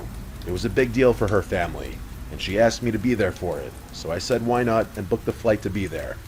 I'd be arriving about a week before the rest of her family, so she and I could have some time, just the two of us, before she would be busy with having all of her family there for the occasion. She stayed with me at my hotel during this time, and eventually we decided we wanted to go and explore some of the nearby historical sites that Washington had to offer. I'd never been there, of course, so the idea piqued my interest, and we decided to do it. Once we arrived at our location, we spent about 4 hours walking around and seeing all the sights, from the Lincoln Memorial to the Washington Monument, the Congress Building, and even the White House. It really was a fun and exciting experience for myself to see all these places, as I had missed out on going on a school trip in high school to visit them. Sarah at the time seemed to appreciate my interest in them as well, and we really enjoyed ourselves. After we finally decided we had enough walking around and were ready to return to the hotel, we used the Uber app to call for a ride. We had used it earlier to arrive and had no issues, so we decided to just use it again for the ride back. Sarah made the request on her phone, while I sat down under some shade and waited. I was pretty tired from all the walking we did, and I could feel my body just ready to get back to the hotel for a long-needed nap. Eventually, after about 10 minutes of waiting, a car pulled up in front of us along the side of the road. Sarah motioned for me that this was the car, as the place they stopped at was not a parking spot or a place a car would just stop at on its own. I stood up and followed her to the car, where she opened the back door and stepped inside, asking the man, "Uber for Sarah?" And he gave a slight nod without saying anything. So I followed her into the car and shut the door behind me. Now looking back on this, I realized how stupid both her and myself were in doing this. We should have asked for the driver's name and verified the car was a match to the one on the app. I didn't have access to any of this myself, and she made the request on her phone, so it didn't really cross my mind at the time to do any of this. As we both sat in the back of the car, which was a gray-colored minivan, the driver didn't speak to us. I found this a bit odd, as any other driver I'd ever had would at the very least greet me once I entered or confirmed my name. But this guy, nothing. He started driving without acknowledging either of us, other than the nod he gave when Sarah asked him if he was our Uber. And I did pick up on how weird it was, but I was tired and didn't really feel like trying to engage with the man myself. I laid my head back and just closed my eyes. I then felt a tap on my arm from Sarah after what felt like only 5 minutes of the drive. I opened my eyes and looked at her, and she didn't speak to me. I could see the look on her face was one of worry, and it had me wondering what exactly she was concerned about. She then pointed to her phone, which was showing the route the Uber would take to drive us back to our hotel. It didn't take me long to realize that the way we were going was not the way the route had said. In fact, it was the opposite way. I could see Sarah's face drain with color shortly after, when a notification popped up on her phone saying our Uber had arrived, followed by a message from the driver asking where we were. My heart sank into the pit of my stomach. It was then I realized how dumb I was by not verifying the car and driver before we just both stepped in. The picture that was on Sarah's phone within the app did not match the driver, and I knew we had gotten ourselves into a situation. I slowly looked back towards the driver, but I didn't say anything. I didn't know what this man's intentions were, or what he was capable of, and honestly, I didn't want to find out. I just knew at that moment, I had to get both Sarah and I out of that car. I leaned forward and told the man that we had changed our minds and would be fine just being let out where we were in an attempt to get us out of the situation without alarming the man of what we knew. He glanced at me through the rearview mirror in the first actual acknowledgement of us he had given since we stepped into the vehicle. I caught his glance as he stared at me without saying a word in what felt like minutes, but was probably only 10 seconds. He didn't stop the car though. He didn't even say a word in response to me, and just kept driving the car as if nothing had been said. My patience had run out, and I knew whatever this man had in store for us wasn't good. I then did the only thing I could think of at that moment, and reached into my pocket, pulling out my pocket knife. I flipped the blade out, and without wasting another second, I told the driver, "I know you're not our Uber driver. I don't know what your plan is here, or what you think you're about to do to us, but I have a knife, and if you don't pull this car over right now, I have no problem using it." The driver's eyes quickly looked at me again within the rearview mirror, and I knew he could see the knife gripped tightly in my hand. He quickly pulled the van over, and I heard the doors unlock. Sarah and I wasted no time in getting out of that car as fast as we could. The moment we were both out, the man sped off. We quickly took a moment to gather ourselves, as Sarah was having a panic attack, and I myself was still wrapping my head around what the hell just happened. Sarah quickly pulled out her phone and responded to our actual Uber driver, and informed him of our location and asked if he could come pick us up. The actual driver arrived within a few minutes, and this time we made sure it was the right one. We told him everything that had happened, and it was then that he informed us something that made the blood in my veins go cold. He told us there had been multiple instances recently where people were posing as Uber drivers in the area, as it was an easy way to find many tourists and people not from the area that wouldn't think twice about just getting into a car thinking it was a Lyft or Uber. Apparently, many people had gone missing, and they could only assume the worst. He told us both we were lucky we noticed when we did, and hadn't gotten further away from where we had been picked up, which was probably the only reason the man let us go, and of course the fact that I was armed. We made it back to the hotel without issue, and we quickly reported it to the police. We gave the best description of the man and the car that we both could, and the police told us they'd call us with any information they could find. We never heard back from them, so I assume the man was never caught or found, and that worries me that he could still be out there doing this to others. Again, I realized how stupid we both were after all this, not verifying whose car it was we were getting into.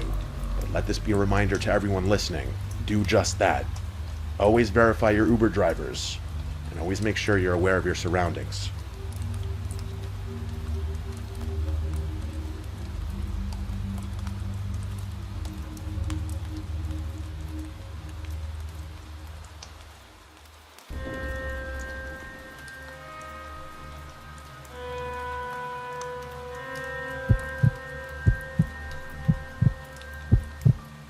I remember this story clearly, as it always stuck in my mind whenever I think about playing hide and seek in the dark, or whenever I pass by an alleyway.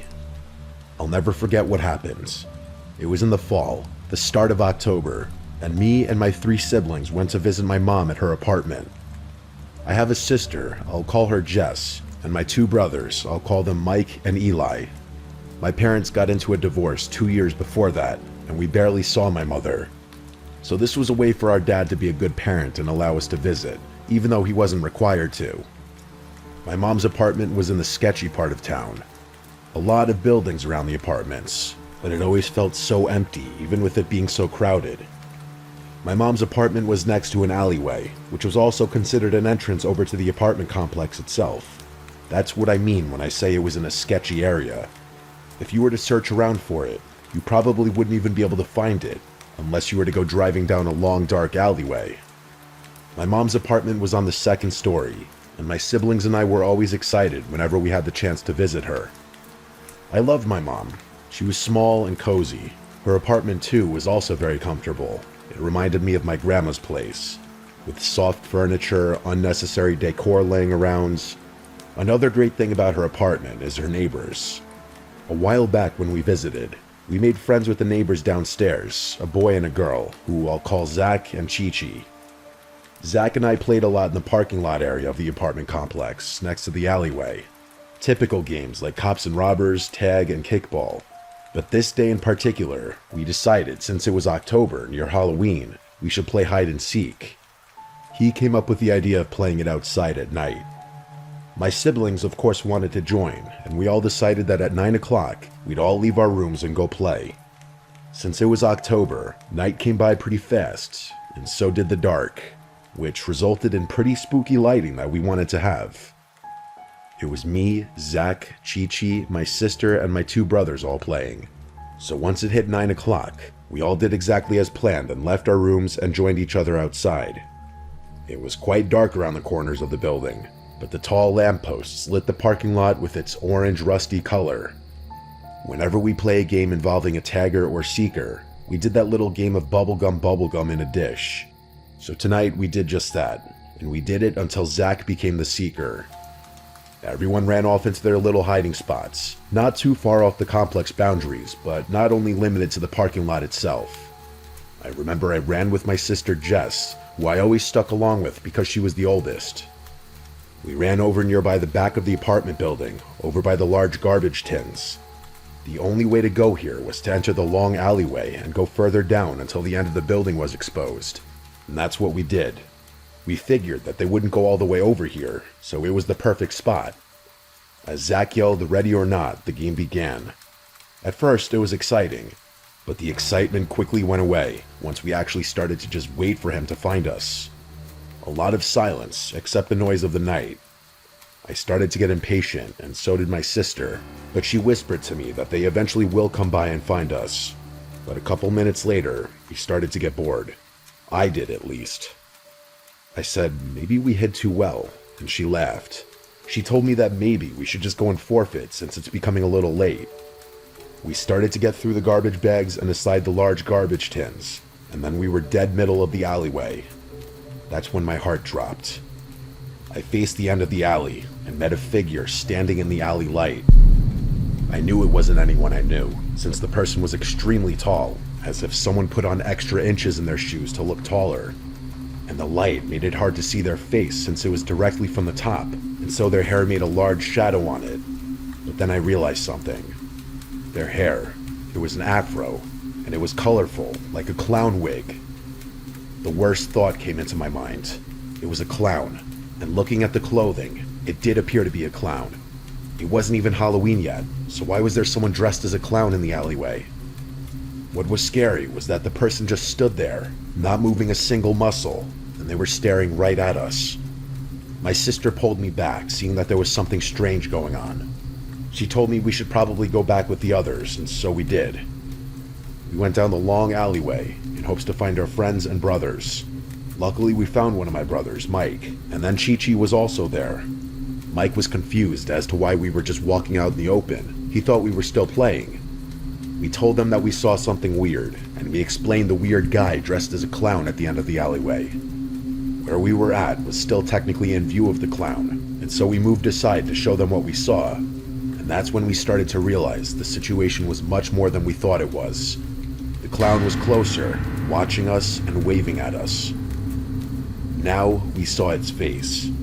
It wasn't normal makeup. It was all black, like they didn't want their face to be seen. The only feature we could notice was their eyes, which to me, as a kid, made it a lot more scary. And then suddenly Chi-Chi screamed. We turned around to her, and she screamed out loud, "There's another person watching us." And she was right. It was another person, also a clown, but with green hair and longer legs. We knew at this moment we had to go. Chi-Chi and Mike ran away, and we didn't hesitate to follow. Chi-Chi ran to her room, and we ran upstairs to ours. We then met up with Eli, who was already in the room talking to our mom. Our mom gave us the biggest hugs, and we were confused. Like, did she know what happened? Eli explained that he told our mom what happened to him. Turns out, Eli was hiding in the apartment complex's courtyard, and he heard footsteps thinking it was Zach. He hid behind the bush and barely saw the person as they stepped in front. He thought Zach was about to catch him, but then he heard Zach's voice calling Eli. Eli turned and was found by Zach, saying, "I found you." That's when he turned back and looked up, and a clown was looking directly down at him. Eli ran away with Zach, and they both went to his apartment to tell his parents what happened. We explained what happened to us, and our mom was happy that we were all okay. I wished it ended there, but it didn't. Later that night, everyone was asleep, but I got thirsty. In the middle of the night, I went to get a bottle of water from the fridge, and I heard noise coming from outside the window, and looking back now as an adult, it was very stupid of me, but I went to the noise. It was weird. I remember questioning how was it possible for something to be knocking against the window, especially at the second floor. This part is what really scared the living shit out of me. When I lifted up the blinds, I came face to face with the clown. The same exact clown my sister and I saw.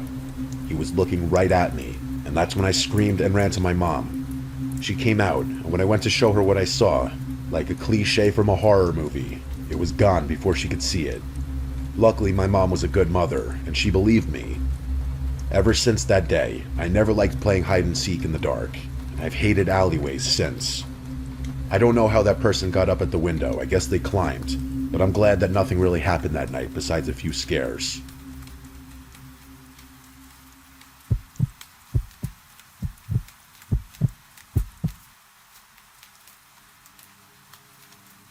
The story I'm about to tell you happened to me when I was 11. I was in 6th grade. The school I attended was across the street from a beat-up looking house that honestly scared the living shit out of me as a kid. It just looked old and disgusting, and I couldn't understand why if someone was living there, why were they okay with how the outside of their house looked? Whenever me and my friends passed by that house on our way home from school, they'd make fun of it. I would scold them and say that the owner of the house wouldn't be too happy to see a couple of middle schoolers making fun of a place where they lived. Of course, my friends made fun of me for being scared of a reaction. I was a pretty big scaredy cat as a kid, seemingly afraid of an adult's angry reaction all the time, so they were not wrong. Passing that house was okay at first, but once October came and my friends were staying after school for the programs they did, things started going downhill from there. It started in the second week of October, my first time walking home from school alone in a while. As per usual, I walked by that creepy house, but this time, something was off and different. As I passed, I noticed someone from the house window was standing still, seemingly staring directly at me as I walked by. I was freaked out by that, of course, but nothing happened besides that, so I brushed it off. But it kept happening as the days went by with me walking home from school, with that same person watching me from their window. I couldn't tell if they were a male or female, but it didn't matter to me. I was scared shitless about being watched. I would tell my friends about it, and they would shrug it off and say that maybe the person was playing an early Halloween trick on me and trying to purposely scare me. I believed them, and would scold myself for being scared easily. But a week before Halloween, as I'm doing my usual walking home alone from school motto, I noticed the tall silhouette of a figure standing on the porch of that house, watching me walk by. I was scared, but I tried to be calm and brave and walked past the house. That's when things took a bad turn. As I walk by, the figure suddenly flies down the steps and starts to chase me. I scream at the top of my lungs and put some pep in my step and start to run. It seemed like I wasn't running fast enough.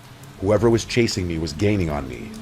The person was seemingly a dude, judging by the voice, and he was yelling things at me that made absolutely zero sense at all. I knew I had to hide somewhere, and quick. So I ducked into an alleyway and hid behind a dumpster that smelled horrible, trying not to make any sudden noise that would help this crazy person find me and potentially hurt me. I could hear his footsteps stop by the alleyway, and I could also hear him mumbling words to himself as he walked closer to the dumpster I was crouching behind. My heart was leaping out of my chest, and I was praying that he wouldn't peek behind the dumpster and find me. I could literally hear his breathing to the point that I felt like he was going to find where I was hiding, but then I suddenly heard his footsteps running away from the alleyway. I remained crouched on the ground as I collected myself and wanted to make sure that the man was truly gone. Once I felt like the coast was clear, I ran the rest of the way home, and as soon as I entered, I told my parents what happened, and my dad decided to call the police. They arrived at our house in 20 minutes, and they had me explain what exactly happened and which house that man came from to chase me. Once they had that information, they let me and my parents know they would give us an update the next day. They stood by their words and came to find out nobody lived in that house. It had been vacant for years, which didn't make any sense. The police suggested that a homeless man or squatter most likely stayed in that house and for whatever reason decided he wanted to scare me. Nothing was done after that, and when I told my friends, even they were in shock and disbelief. Thanks to that day, I still get scared whenever I pass a house that looks creepy or abandoned. Even with me being 22 now, that day is still fresh in my brain.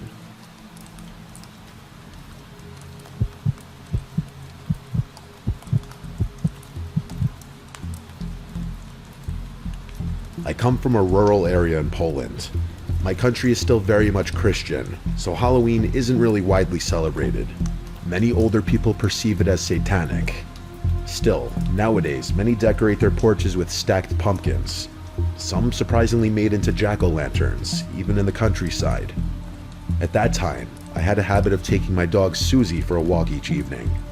It was mostly because Susie is rather on the larger side, and going out with her during the day was literally a nightmare.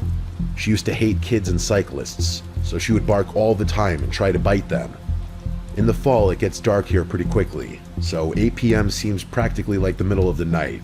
You can't see where you're going if there's no lanterns or streetlights. That day, it was dark already, and so I went out with my dog. There's a small road that I really like going on. It leads from the village supermarket that's quite close to my house to a church. It's not very long. It takes you maybe 10 minutes on foot. On one side of the road there's a forest, and on the other side, a large horse stud. It's pretty obvious that at night the path was practically empty, and you rarely met anyone there. I used to love the autumn vibes. Cold breeze, crunching leaves under your feet, and the feeling of solitude were perfectly nostalgic. I was walking like that, lost in my thoughts. I was approaching the end of the road, where the forest met an old stable which belonged to the local parish priest. As far as I know, it fell out of use many years ago, before I was even born.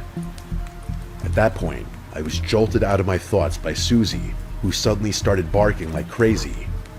I looked around, trying to see if maybe a cyclist or another dog was approaching, but then I realized she was only focused on the stable and the trees.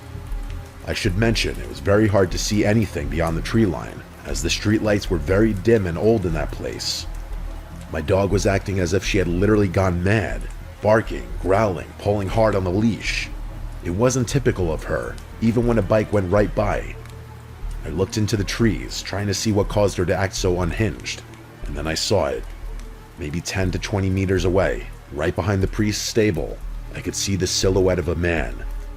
At first, I couldn't comprehend what I was seeing. I thought it must have been a bush. But the closer I looked, I realized it was definitely a person. Judging by the way his clothes reflected the moonlight, he must have been wearing all white. He was kneeling with his back straight, not really hiding, but not exactly in plain sight either. This gave me chills. I realized he was wearing some kind of white robe. He wasn't moving at all, just looking in my direction.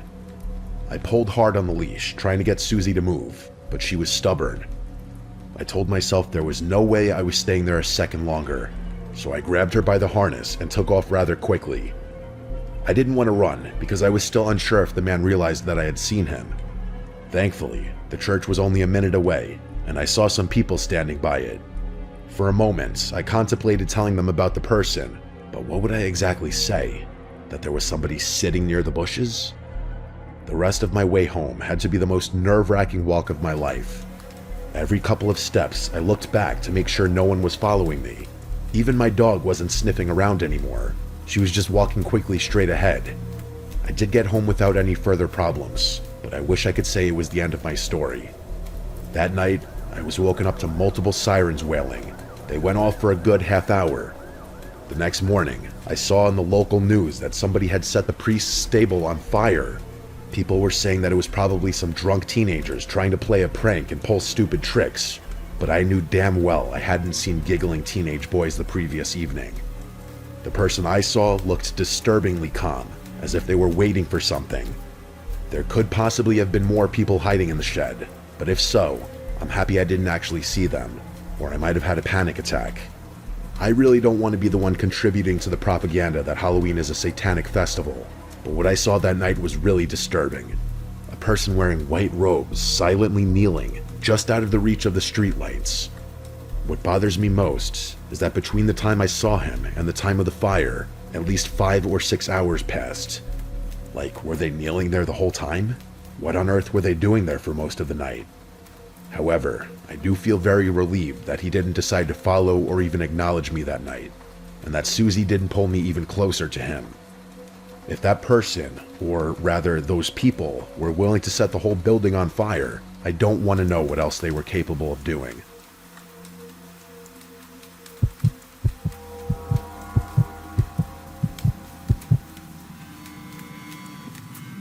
Last October, I went to a pumpkin patch with my friends. It was right after school, and the air was cold and crisp. The leaves were orange and yellow, and the ground was covered in fallen leaves. We had been looking forward to this all week. The patch was small but busy. Families were walking around, kids were running with their parents, and the smell of baked goods from a small stand filled the air. We parked and grabbed a small wagon to carry our pumpkins. There were rows of pumpkins everywhere, big and small. We walked down one row and found some nice pumpkins to pick. Everything felt normal at first. My friend Kevin dared me to pick the biggest pumpkin at the back of the patch, the one that was near a little wooded area. I laughed and agreed. The path to the pumpkin was narrow. The further we went, the fewer people we saw. The laughter and chatter from the main area faded behind us. I noticed the trees around us were thick, and the shadows were long in the late afternoon sunlight. The wind made the leaves rustle, and it sounded like whispers. I tried not to think about it. When we reached the pumpkins, I noticed something strange. Behind the pumpkins, near the trees, there was a figure. At first, I thought it was a scarecrow. It was standing very still with a hat on, and its arms were out like a cross. But then I realized it was too thin to be a scarecrow, and the hat moved slightly, like someone breathing under it. "Do you guys see that?" I whispered. Kevin turned and looked, but he shrugged. "Probably just a decoration," he said. I wasn't sure. I had a bad feeling in my stomach. I picked up the pumpkin quickly, trying not to stare. The figure didn't move from beyond the tree. It just stayed there. We started walking back to the main area, but I kept glancing over my shoulder. The figure seemed closer. I couldn't tell if it was moving or if my eyes were playing tricks on me. Kevin noticed I was acting weird. "Stop looking back," he said, laughing. I didn't want to. Something about it made my skin crawl. When we reached the edge of the pumpkin rows, I turned to get one last look. The figure was gone. I felt a small sense of relief, thinking maybe it was just a person walking behind the trees or someone's costume. We headed toward the stand to pay for our pumpkins. The path was slightly darker now. The sun was almost gone, and the shadows were thick. As we passed the wooded area again, I heard a crack. It sounded like a branch snapping. Kevin didn't hear it. I stopped and said, "Did you hear that?" Kevin shook his head. I turned slowly, and my heart stopped. The figure was there again, about 10 feet behind us. No arms out this time, it was just standing. Kevin noticed I stopped moving and asked what's wrong. I tried to speak, but my throat felt dry. The figure started to tilt its head like it was studying us. Then, seemingly without moving its legs, it started to move forward. It didn't even look like it was walking normally. It looked more like it was gliding, almost floating over the leaves. I grabbed Kevin's arm and we ran toward the stand. Our pumpkins bounced in the wagon as we ran. I could hear leaves crunching behind us, faster than they should have if it was just walking. When we reached the main area, people were still there, laughing and eating. I looked back. The figure stopped at the edge of the pumpkin rows. It just stopped and watched. We paid for our pumpkins and got in the car as fast as we could. I didn't look back again. On the drive home, I told Kevin to promise me he didn't see anyone like that. He said he didn't, that he only saw the pumpkins and the trees, but I knew I hadn't imagined it. That night, I couldn't sleep. I kept thinking about that damn figure standing there. I couldn't stop thinking about the way it moved, the way it looked like it glided. I tried to convince myself it was a Halloween prank, but it didn't feel like a joke. That was a family-friendly pumpkin patch, and that would be way too scary for little kids. A few days later, I read online that someone had reported seeing a strange person in a costume at the same pumpkin patch. They said it was late afternoon near the trees, and the person didn't speak or move like a normal person. The story didn't give names or faces, just the report. I haven't gone back to that patch since. Every October when the leaves start falling and the air gets cold, I remember that figure. I remember the way it moved. And I remember thinking, if it had wanted to, it could have followed us all the way to the car. I still don't fully have an explanation for it. I tell this story to friends, but most think I'm exaggerating. I'm not, and I can still picture it standing behind those trees, watching us.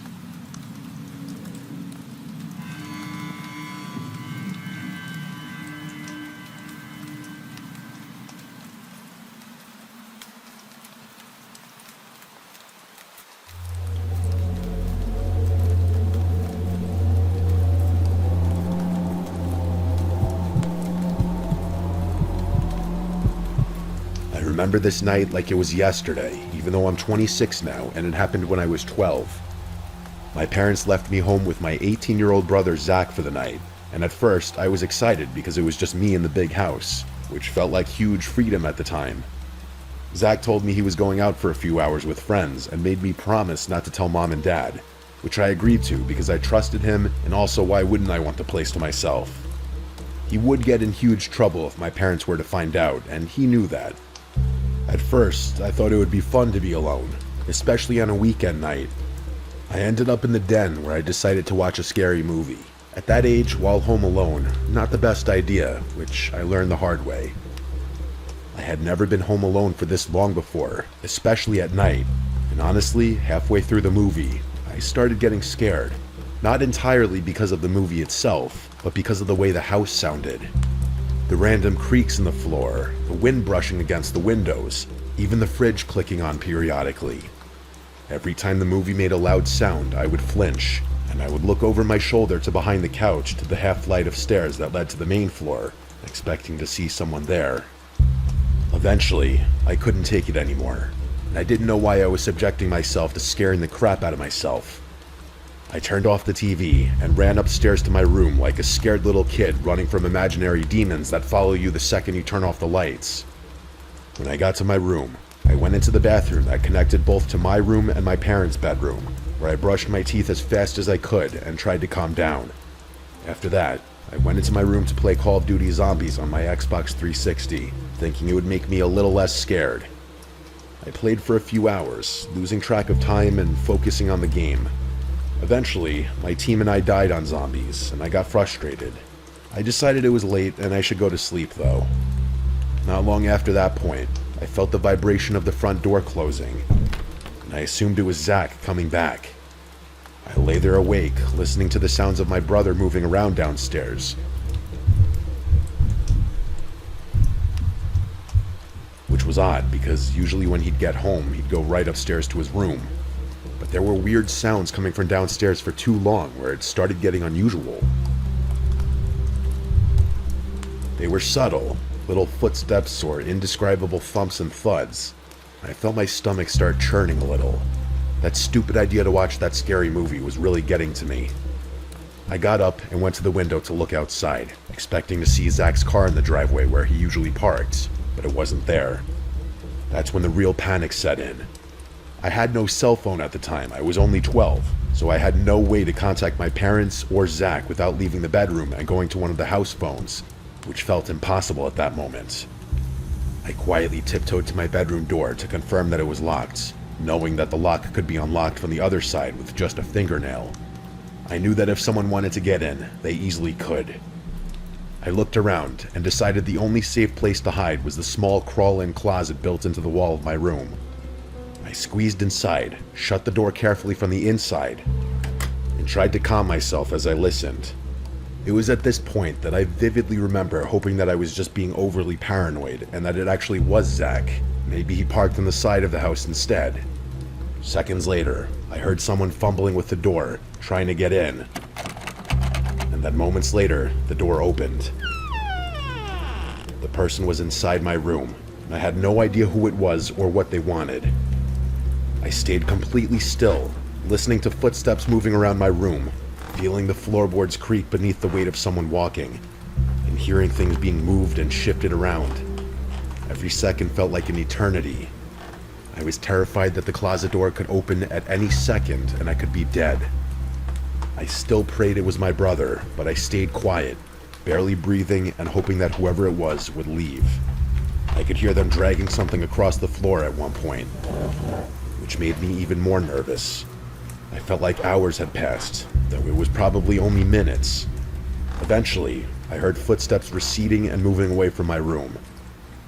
I stayed in the closet for what seemed like forever, likely 2 hours, until finally, I heard Zach calling my name from across the house. His voice sounded urgent and pissed off, and a few moments later, he came into my room and called my name again.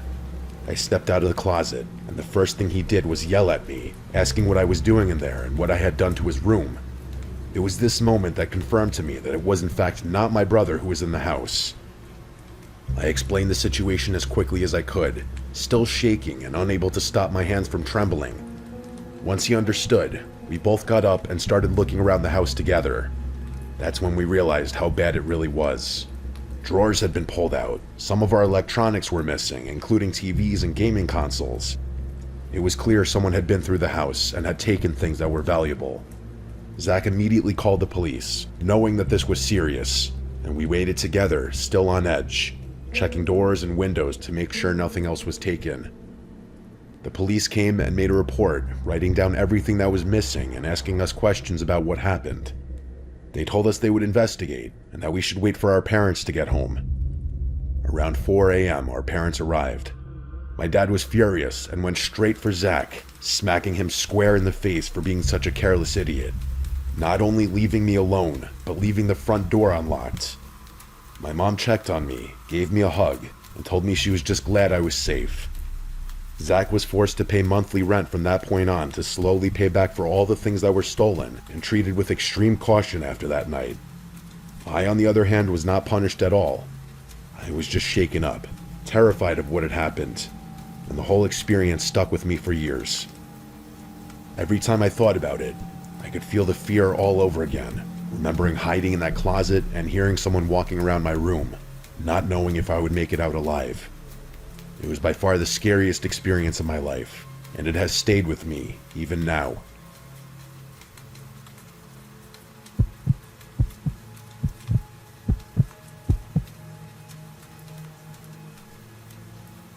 When I was just a child, not even in kindergarten, I lived with my grandparents. My mom and dad had just separated, and my dad worked in the next town over, so I saw him every weekend. My uncle, my dad's brother, also lived with us, so I was rarely ever truly alone. I was always told to never answer the door for strangers. It was a small, peaceful town where everyone knew each other.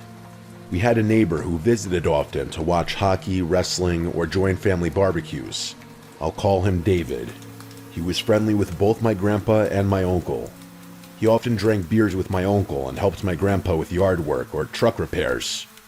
If my grandpa came home with a moose from hunting, he and David would haul it into the shed together. One night, I was briefly left home alone. My grandma was at bingo and I'd called for a pickup. My grandpa told me he was going to get her and asked if I wanted to come. I refused because I was watching cartoons. He reminded me not to open the door for strangers, then he left. As soon as I saw the truck pull away, the house got quiet. Only a few minutes later, someone knocked at the door. I ran up and asked aloud who it was, and I just heard David's familiar voice identifying himself. I told him that my grandparents weren't home, and he replied that he had just seen my grandpa leaving. I told him my uncle wasn't home either, and he said he had been talking to my uncle on the phone and knew he was out drinking at a friend's place. Then he asked to come in. I told him I wasn't allowed to open the door for strangers, and he insisted he wasn't a stranger since he was our neighbor and someone I already know. In my child mind, he was right, but I didn't understand why he would come over when my grandpa and uncle weren't there. I unlocked the door and opened it. David towered over me. He was obviously drunk, swaying, slurring, squinting with one eye. He stepped inside and put his hands on my shoulders as I backed up. I didn't feel alarmed yet because I had seen my uncle drunk many times. I told him he could wait in the kitchen while I went back to watch TV, but he would not let go of my shoulders. I tried to pull his hands off of me, but couldn't. His voice changed, filled with anger, and he said things that frightened me, though I can't remember the exact words now, only the fear that they put in me. He dragged me into the kitchen and grabbed a large knife. He pressed the tip against my belly and asked if I wanted to be stabbed.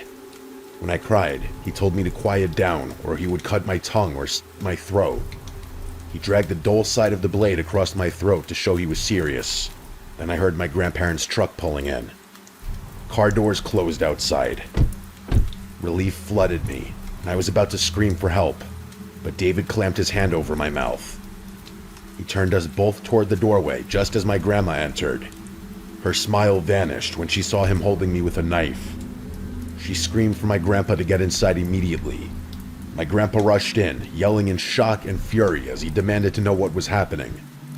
He took one look at David holding me hostage and charged forward, shouting at David with pure rage.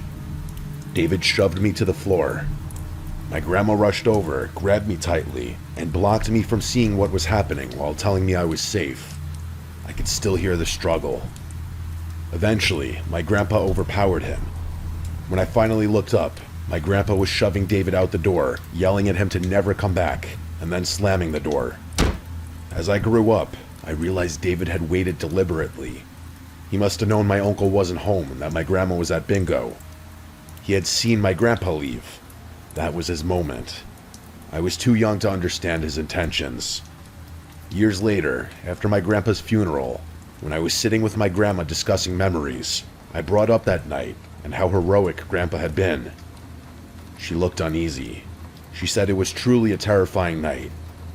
She asked if I remembered that my grandpa went out hunting that same night. I faintly remembered him leaving, even though hunting at night wasn't something he usually did unless it involved camping. When I asked why he left, she claimed she didn't remember much. It got me thinking. They never called the cops to press charges on him, and I never saw him again after that night. My grandpa was respected in the community. He was friends with, as well as went to the same church as some police officers, and was known to be a good hunter. No one would ever question if they saw a bloody tarp in the back of his truck, and he was driving out of town late at night.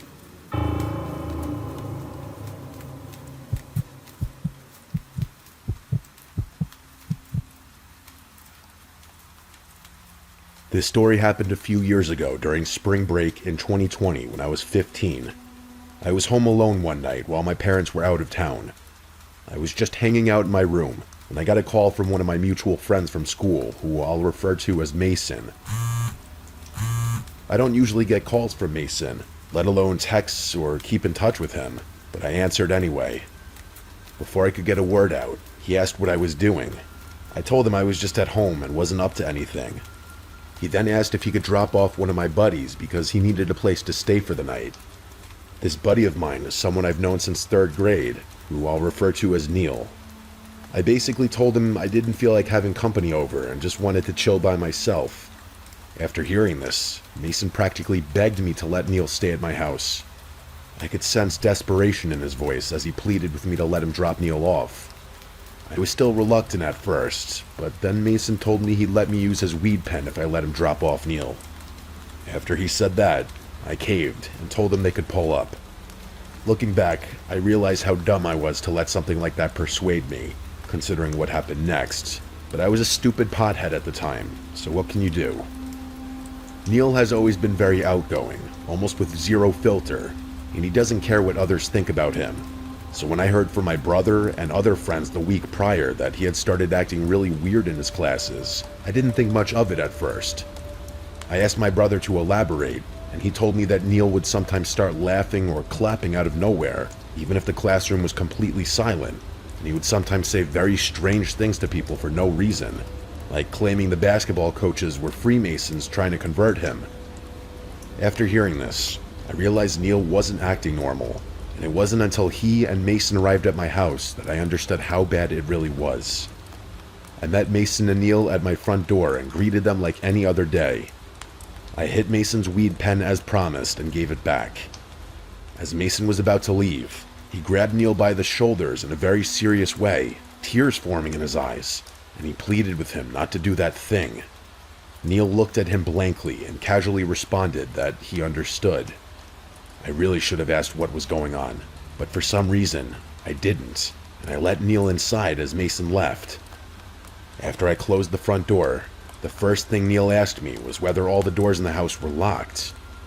Red flags immediately went off in my head, and I knew I had just gotten into something bad. I told him they were locked and asked why. He asked me to check, so I led him down the narrow hallway by the front door to show that the back and laundry room doors were both locked. He didn't say anything after I confirmed it, and we stood in silence for a few seconds. Then, out of nowhere, his hand shot up like he was raising it, and he put on this eerie, toothy smile that I can still see clearly in my mind. He held it for a few seconds before lowering his arm without saying a word. I forced a fake chuckle to make the situation seem less weird. Then, Neil asked for some water, so we went to the kitchen. As I grabbed bottles from the fridge, I noticed him lingering by the drawer with silverware, including the knives. I watched as he slowly opened the drawer and reached for a steak knife. Without thinking, I ran over, grabbed his hand before he could take it, and slammed the drawer shut. Neil didn't react or move. He just stared at me and let out a chuckle like he was pretending it was a joke. At that moment, I could feel my heart pounding in my ears, and I was frozen in fear. The kind of fear people describe in life or death situations. I had never felt like my life was in danger until that moment, and I could only focus on how I was going to get Neil out of my house. He finally broke the silence by suggesting we go to the park in the neighborhood. I agreed as if nothing happened. We walked to the laundry room leading to the driveway, and I intentionally let him out first. I told him I needed to put shoes on, which I did. He paused and subtly looked disappointed, telling me to hurry up. I shut the door, locked it immediately, and called my brother to explain what had just happened. After finishing the call, I grabbed every knife in the kitchen and brought them upstairs to my room. Keep in mind, I was stoned at the time, so my decision-making wasn't perfect, but I knew I needed to prevent Neil from forcing his way back into the house. My brother arrived with 3 friends in less than 5 minutes, and they met Neil outside. I stayed inside for a few minutes, nervous, then went out. My brother and friends were talking to Neil, who was rambling about the school's basketball coaches being in the Illuminati and claiming they would sexually assault the boys on the team to make them play better. He continued talking nonsense for a few minutes. Then we decided to get him home, because there was no way I was letting him stay under my roof after what had happened. One of my friends eventually took Neil home, even though he insisted he couldn't go because he believed his dad was going to kill him. After all of this, I called Mason to ask what Neil had said to him that made him act that way, and Mason explained that during the car ride, Neil had been reading a manifesto claiming he needed to kill himself or someone else to prevent his dad from trying to kill him. Mason had panicked and just wanted to get rid of Neil, which explains why he sounded so desperate to drop him off at my house earlier. After hearing this, I lost my mind and asked Mason why he would just dump Neil at my house without warning me, though I knew part of the fault was mine for not asking sooner. Later, it was revealed that Neil had taken drugs he shouldn't have, which triggered schizophrenic episodes and caused him to hear voices. About a month later, I told my mom the story, and she was not thrilled, to put it lightly. Needless to say, I avoided something truly horrific that night by being on edge when Neil entered the house, and I still think about what could have happened if I hadn't paid attention to him in the kitchen.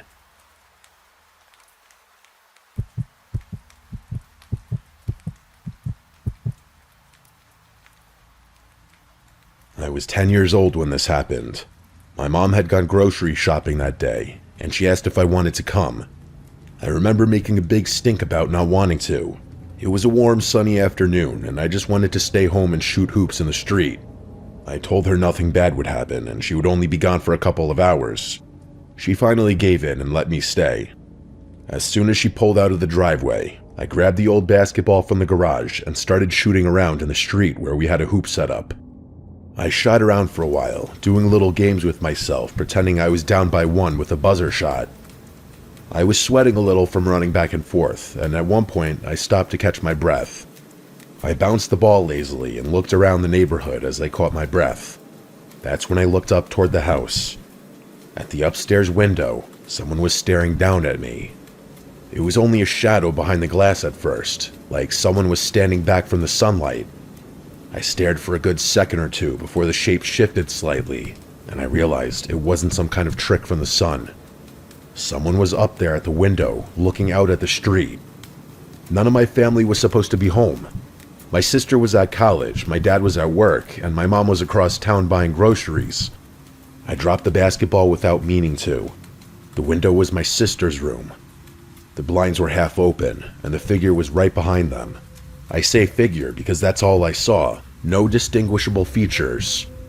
I didn't know what else to do except run inside and see who was home. I ran around the side of the house and through the backyard gate.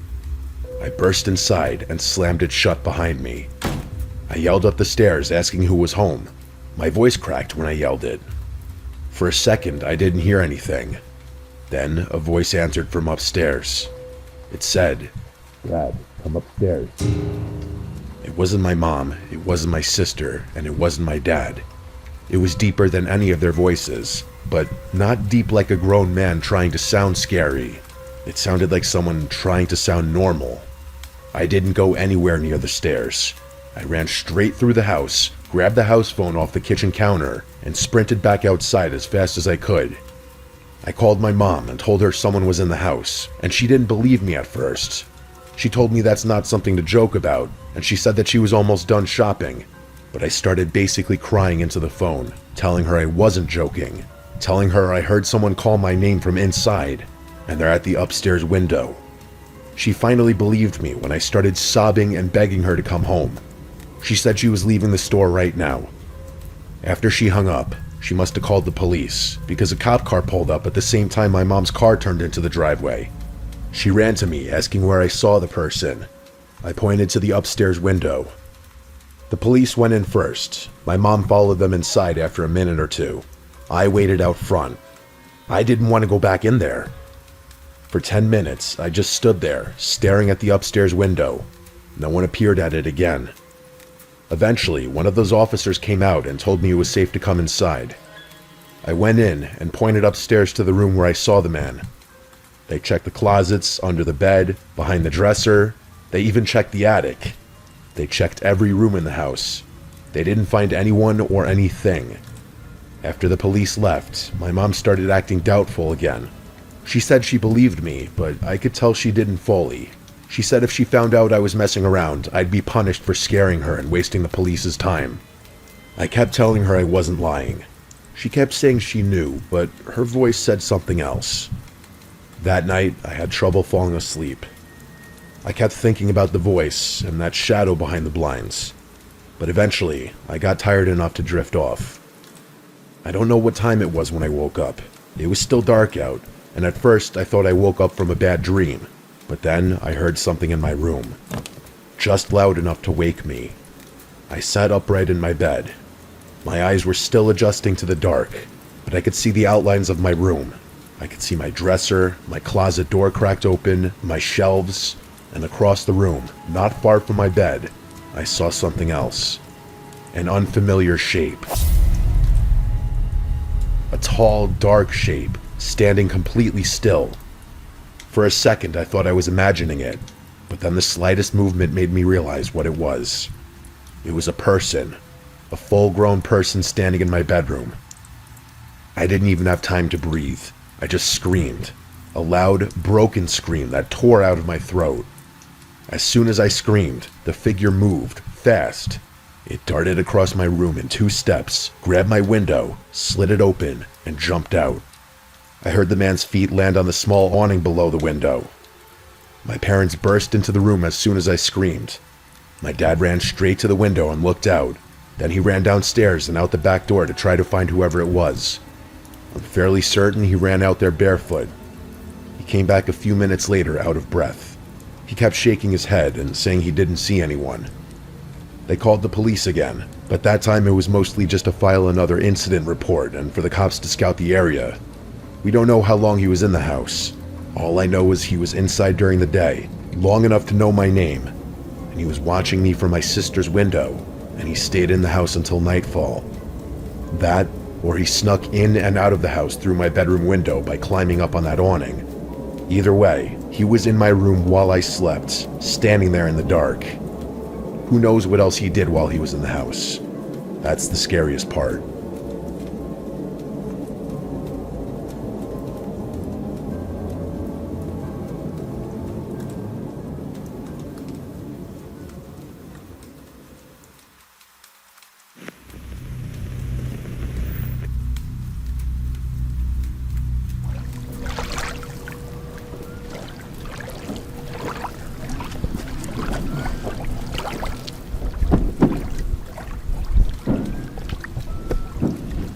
This was the recounted story of a Reddit user with the username bingbong1234, but for the purpose of this video, I'll just refer to him as Tom.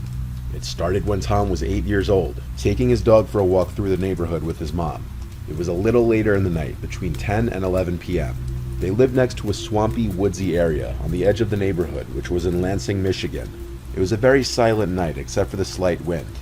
Then, from down in the swamp, Tom and his mother heard somebody whistling at them. It sounded sort of like a bird, but each whistle was different enough where the lack of consistency made it human-like. The whistling would apparently fluctuate pitches, sounding higher then lower. With a concerned and slightly terrified look on her face, Tom's mother grabbed his hand and said that they should go inside the house quickly. But since this happened at a very young age, and nothing similar happened for a while, Tom forgot about it, until 2 years later. Tom was taking his dog out again late at night, and towards the end of the walk, Tom suddenly heard the same whistling noise again. In his words, with the same pitches and same inconsistent human-like tones coming from a bush that could easily obscure a person behind it just next to the front door. With the disturbing memory of seeing his mom equally terrified from the same whistling 2 years earlier, looking down into the swamp at something neither of them could see, he ran inside as fast as possible. Years went by again without it happening, and eventually it slipped from Tom's mind. Fast forward to the summer of 2015, when Tom was 24 and started dating his girlfriend Sarah, who he moved to South Dakota with. For Independence Day, the couple decided to go to Pierre, South Dakota and watch the fireworks along the bank of the Missouri River. The two were parked at a free camping area behind a hospital, where people were allowed to pitch their tents, hang out, and see the fireworks up the river. Tom and his girlfriend were near the very end of the campground, and there were very few, if any, people around them. The fireworks began as it started to get dark. They sat right at the edge of the river to be able to see the fireworks. A huge thunderstorm was approaching, so the air seemed electric and the wind was picking up. The atmosphere was very eerie and unusual, as the video will display. Most of the other campers walked up the river to have a better view of the fireworks, but Sarah and Tom stayed back and were drinking beers amongst themselves and relaxing. And suddenly, the couple heard the sound of a paddle methodically dipping into the water. They saw a figure steering a canoe about 20 meters offshore. Around this time, Sarah decided to get more beers from the car, leaving Tom alone to stare at this mysterious person. And then he heard the familiar whistle that at one point haunted his childhood. His entire body froze as he was quickly covered in goosebumps. It was the exact same whistle from his childhood, more than a decade later. Tom looked at the figure, but it was way too dark to see who it could be. The person in the canoe was wearing a hat, and when they were perpendicular to the shore from Tom, they stopped paddling, turned the canoe to face directly at him, and whistled.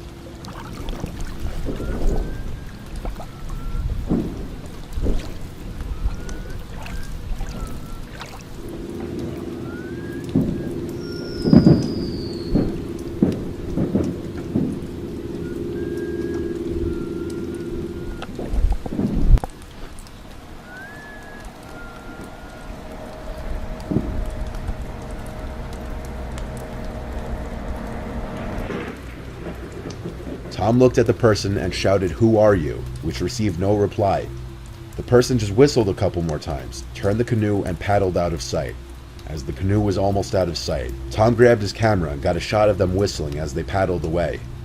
When Sarah came back from getting the beers, she was very confused as to why Tom was so freaked out. When he explained, Sarah was also completely unnerved. Tom was under the impression that they were being followed and watched, and that they were in danger, especially if he was somehow being followed for 14 years by the same person all the way to South Dakota. This raises some big questions, such as, was it a coincidence? Why was it always the same whistling noise? And if it wasn't a coincidence, who was the person?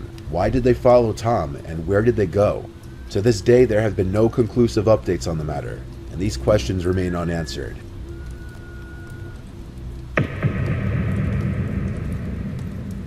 Emma Filipoff was 26 years old when she disappeared almost 10 years ago, on November 28, 2012.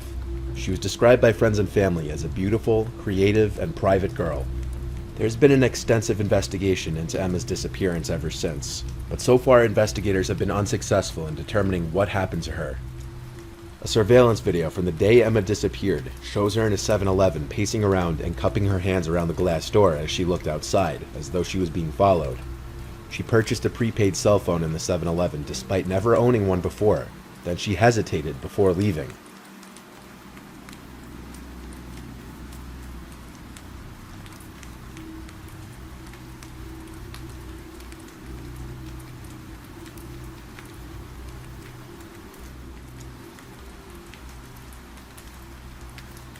The cell phone she purchased was never activated. A little later, Emma got into a taxi instructing the driver to go to the airport. She then got out of the taxi due to insufficient funds for the fare. She was last seen between the times of 7:30 p.m. and 8:30 p.m., acting strangely in front of the Empress Hotel. According to a witness, Emma seemed confused. He saw her at a crosswalk, refusing to cross the street. He asked her if she was feeling okay, and asked her if she was being followed due to her paranoid mannerisms. Emma said she was okay. So, not knowing what to do, he made a phone call to the police. Police showed up and found her shoeless, and they questioned her for a total of 45 minutes and then left. Investigators later found her vehicle the following morning, parked at the Chateau Victoria parking lot containing all of her belongings, including her laptop, books, her passport, and library card. Investigators found a CCTV footage clip from a local YMCA 5 days before Emma went missing. In the clip, she walked in and out through the door 6 times, peering out through the glass.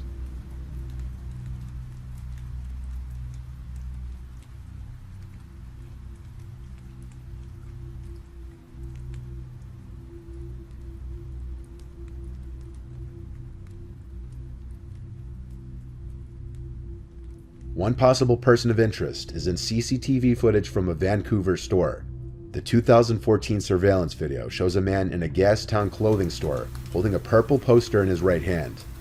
The store owner reported that the man was irritated and claiming Emma was his girlfriend and that she wanted to be left alone. Police have not yet been able to identify him.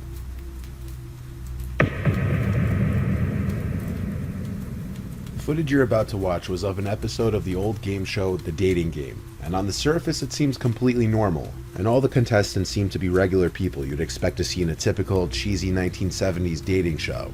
However, one person on the stage was not who he seemed, and it was later found out this episode was filmed amid a gruesome killing spree.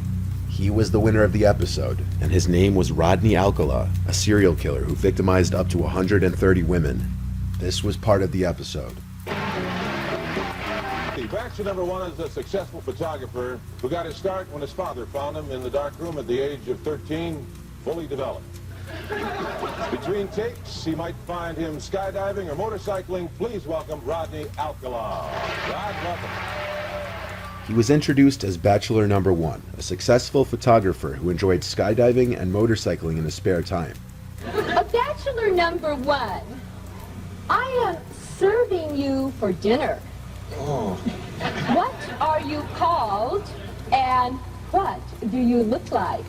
I'm called the Banana, and I look really good. Can you be a little more descriptive? Peel me. With his suggestive quips and impressions, he won the contest, scoring a date with the Bachelorette, Cheryl Bradshaw. But in the years that followed his appearance on the show, Alcala would come to be known as the dating game killer.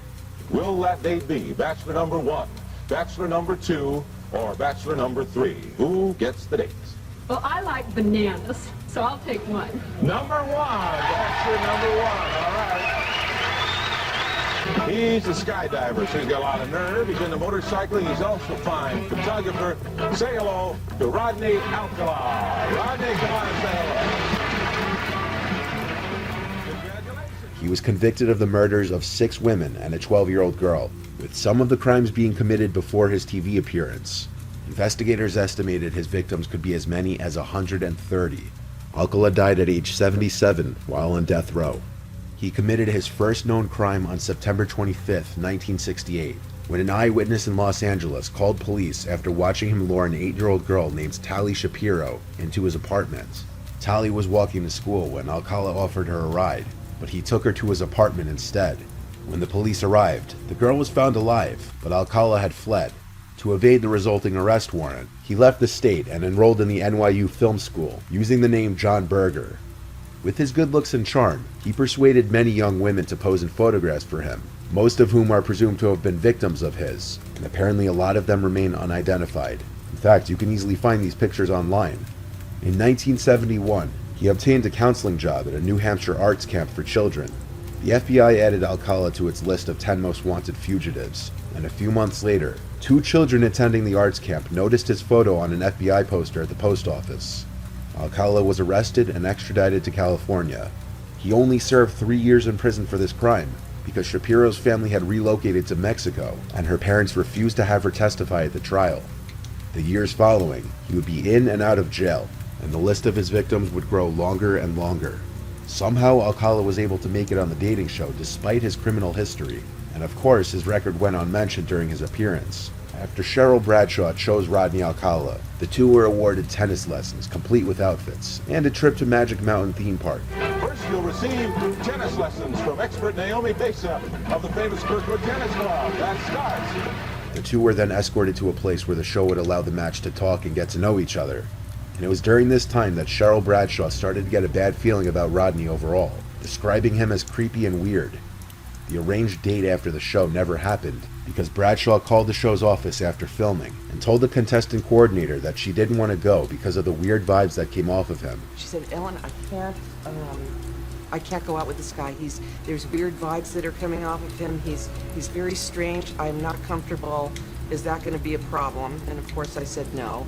The next year, on June 20th, 1979, 12-year-old Robin Samso of Huntington Beach vanished while riding a bike to a ballet lesson.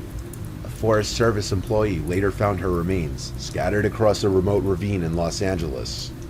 Robin's friends told police that a stranger had photographed them on the beach the day she disappeared. Authorities obtained a warrant to arrest Alcala based on his record, his known habit of photographing children, and indications that he frequented the area that the girl's body was found. Rodney Alcala's DNA would later link him to the deaths of multiple other women. In 2010, he was convicted of 5 counts of first-degree murder. He was sentenced to death, but after New York City investigators began probing his potential ties to unsolved killings in the city in the 1970s, he was also charged for the murders of 2 more women, which he pleaded guilty to. The actual amount of disappearances and murders that Rodney is responsible for remain unknown. It's crazy to think how Cheryl Bradshaw's gut instincts that something was off about Rodney and her refusal to go through with their date probably saved her life.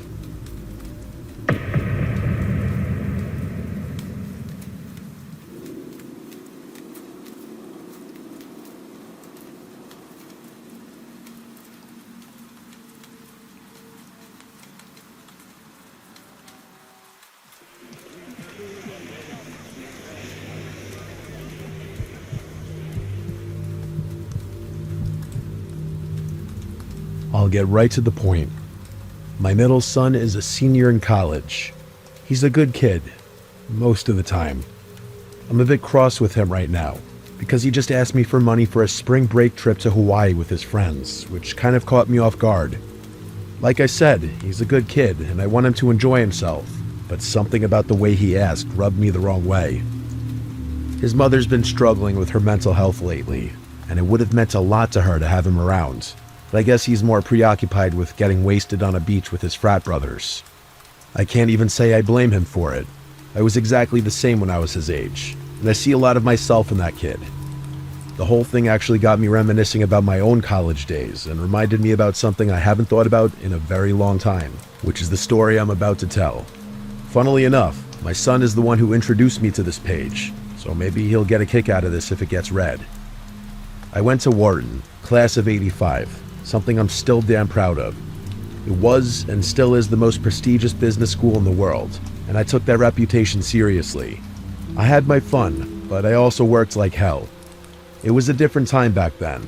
A lot of my classmates were crazy, like Wolf of Wall Street crazy, and I did my best to avoid getting swept up into that life. My junior year, though, I did something a little impulsive.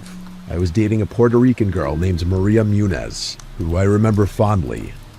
Sometimes I try to imagine how different my life would have been if I had chosen to take things further with various girlfriends I had, her being one of them. Instead of going home for spring break like I usually did, Maria convinced me to come home to Puerto Rico to meet her extended family. It was my first time on the island, and I was eager to impress her, so I agreed without hesitation. That being said, I was a nervous wreck. I didn't want to mess anything up, and Maria often joked about how open Puerto Rican families were, so I was aware that they already knew a lot about me. It turned out that my anxiety was mostly unjustified, as I got along really well with everyone upon meeting them, and it seemed like they really liked me. Most of the trip was about meeting her relatives, but we did have time for a few outings of our own. I mean, it was spring break after all. One of those outings was a hike through El Janqué, which, fun fact, is the only tropical rainforest in the US National Forest System. Neither of us had a car, obviously, so Maria's mother drove us and dropped us off at one of the most popular trailheads. The two of us were pretty devious, so we definitely took advantage of the fact that neither of us had to drive. The plan was to hike, enjoy the scenery, and sneak a little rum we'd packed. Everything was lining up to be perfect, but we quickly realized there was a big problem. The trail we were most excited about was closed. I don't remember why, flooding, maintenance, something like that, but all I remember was that Maria was really upset. I tried to calm her down and told her we could just hike one of the many other trails the forest had to offer. She wasn't budging though, and told me that the trail we planned on hiking was like the premier trail, and the other ones didn't even come close. How one hiking trail could be astronomically better than the other, I really couldn't tell you. She was adamant though, and I had long since learned the dangers of arguing with her over something like this. So I asked her what she wanted to do instead, and she told me we should just hike the closed trail anyway. Like I said, I was kind of rebellious back then, and so was she. So when she proposed that idea, I was on board. We'd come all this way, and now some rule was going to stop us? No chance. She gave me a look, and that was all it took. We made sure there was no one around, slipped past the barriers, and started up the trail, laughing like a couple of idiots. At first, it was exactly what we wanted. Better even. It felt like we had the whole forest to ourselves, which was especially awesome given how popular this trail would have been otherwise. Imagine visiting a world-famous natural site, except you're the only one there. That kind of exclusivity is impossible to come by. Anyway, we hiked for a decent while, passing little waterfalls and admiring the beauty of the forest. And yes, we were also drinking. Not excessively, but just enough to feel a good buzz. It was really fun, I have to be honest. But then, out of nowhere, Maria screamed and jumped back, almost knocking me over. That instantly put me on high alert, although I didn't know what had scared her. I looked around frantically until I saw it. A little further down the path was what looked like a freshly decapitated mongoose. Let me repeat that, it was a mongoose. A big one too, and its head looked like it was completely missing.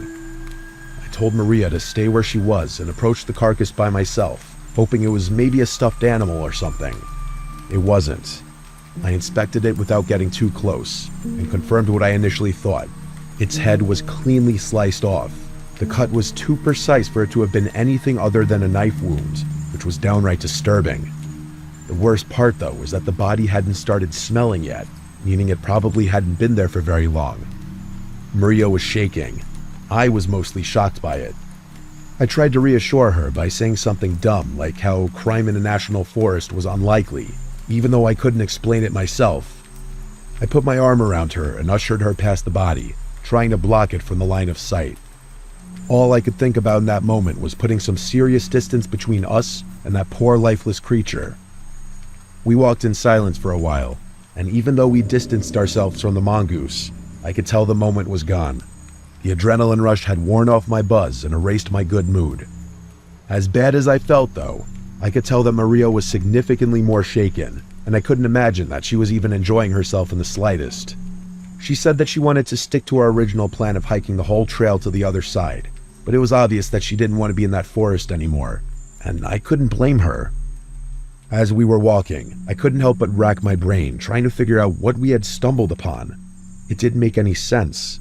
I wasn't aware of the hunting laws there, but I couldn't imagine that hunting in a national forest so close to a pedestrian trail could be legal. And yet, that was the only explanation I could think of. Why they had left that mongoose's body there to rot was beyond me, but there was no other rational explanation. Maybe it was a hunter who had seized upon the opportunity to have that part of the forest all to himself, like we had. I really didn't know. Maria and I hiked another mile or so, with me trying to cheer her up the whole time, but nothing was working. Eventually, she admitted that she wasn't feeling well and wanted to turn back. I didn't argue, although I was definitely dreading having to walk past that spot again, mostly because I wasn't sure how it was going to affect her, and I just wanted her to feel comfortable. We retraced our steps, and I could tell we were closing in on the spot where the mongoose had been.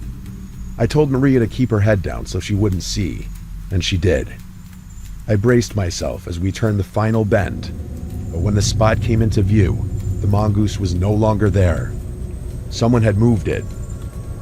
My heartbeat started racing, and I instantly began scanning nearby trees, terrified that there was someone hiding among them. I was not prepared for what came next.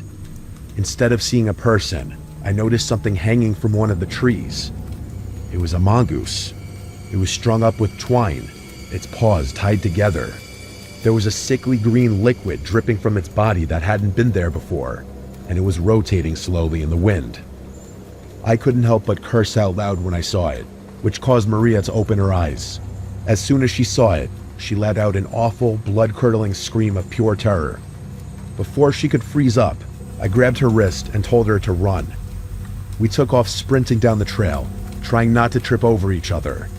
I let her go in front of me and kept looking over my shoulder, half expecting someone to be following us. Instead, a deafening scream rang out from somewhere behind us. It was a woman's scream, and it was absolutely terrifying. It sounded like the kind of scream someone getting attacked would make. I felt Maria's body jolt mid-stride, and for a second, I thought she was going to collapse. She let out this panicked sob and tried to push herself even harder, but she was already out of breath. I kept my grip on her wrist, practically dragging her along as she slowed down. We couldn't stop. My own chest was burning, but we needed to keep moving. Eventually, Maria could barely run anymore, so we had no choice but to slow down to a fast walk. I turned around completely and started walking backward, keeping my eyes locked on the trail behind us. I was bracing myself for a fight. Something had strung up that mongoose. Something had caused that scream. I was 100% sure that I'd see something charging towards us any second, but nothing ever happened. The trailhead finally came into view, and for a brief second, I thought we were in the clear. But then I saw someone standing near the barricades watching us. It was a park worker with his arms crossed, clearly pissed off. As soon as we slipped past the barricades, he started yelling at us about breaking the rules and told us he was kicking us out and banning us for life. But then he got a good look at Maria, who at that point was both sobbing and physically exhausted. I told the guy everything, not leaving a single detail out. He took it really seriously. He told us we both needed to come with him, so we did. We were taken to a small ranger station near the parking lot where a supervisor was waiting. I had to go through the story again, then again when they called the police. Maria didn't say a word. Eventually, her mother arrived and we left, still shaken. I never heard anything about what the authorities found, or if they even bothered investigating. I'm sure Maria's family might have heard something, but we broke up the following summer, and we fell out of contact after that, so I really wouldn't know. I haven't thought about this experience in a long time, but it's still just as unsettling as it was all those years ago. I think the worst part about the whole thing was that scream, because we never saw anyone else on that trail, and I have no idea who it belonged to.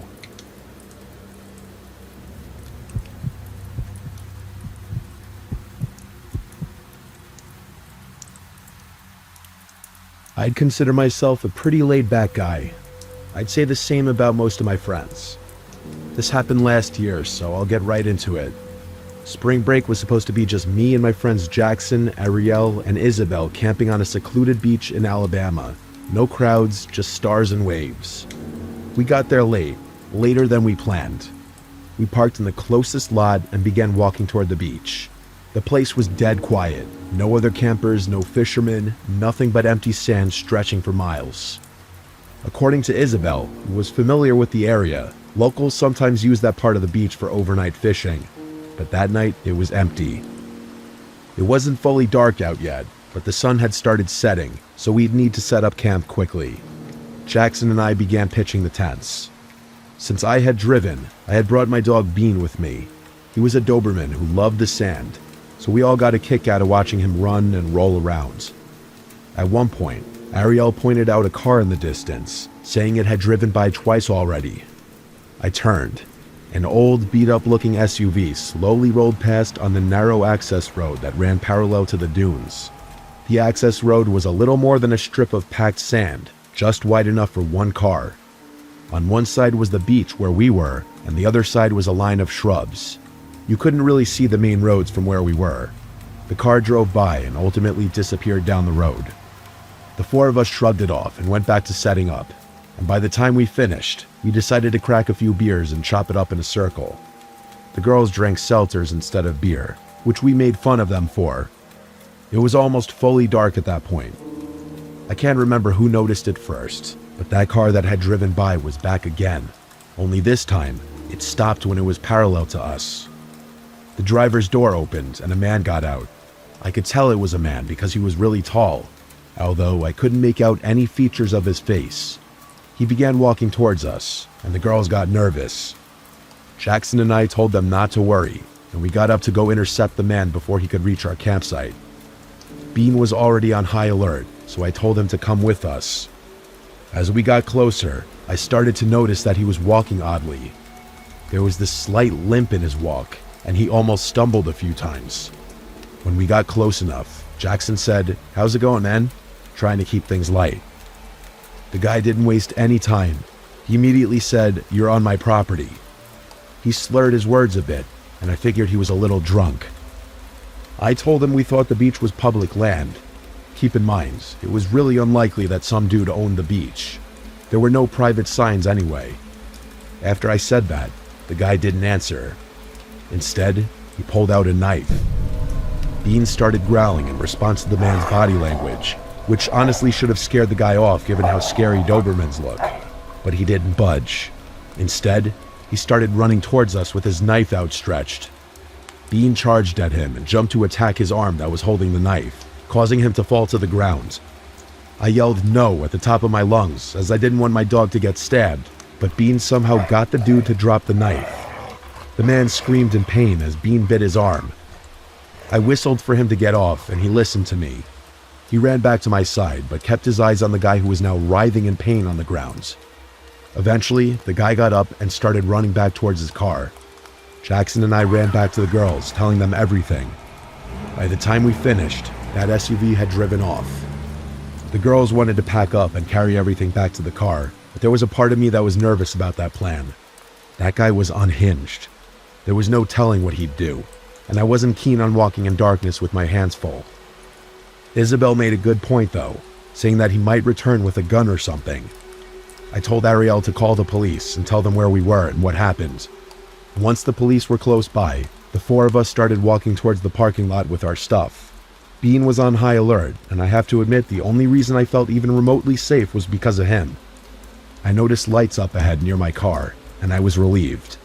The officer stepped out to take our statements, and I was not ready for what happened next. He quickly pointed out my car's tires were slashed, and I was horrified to find out they were. The officer unholstered his weapon and told me to unlock the car, which I did. He opened my trunk, but thank God it was a false alarm. The officer was nice enough to help me with my tire situation. Thank God we brought Bean with us that night. That guy was probably a drunken lunatic. It could have probably been a quadruple murder if he had gotten his way. Finding a nice secluded place to hang out is definitely an awesome time, but it obviously comes with its risks.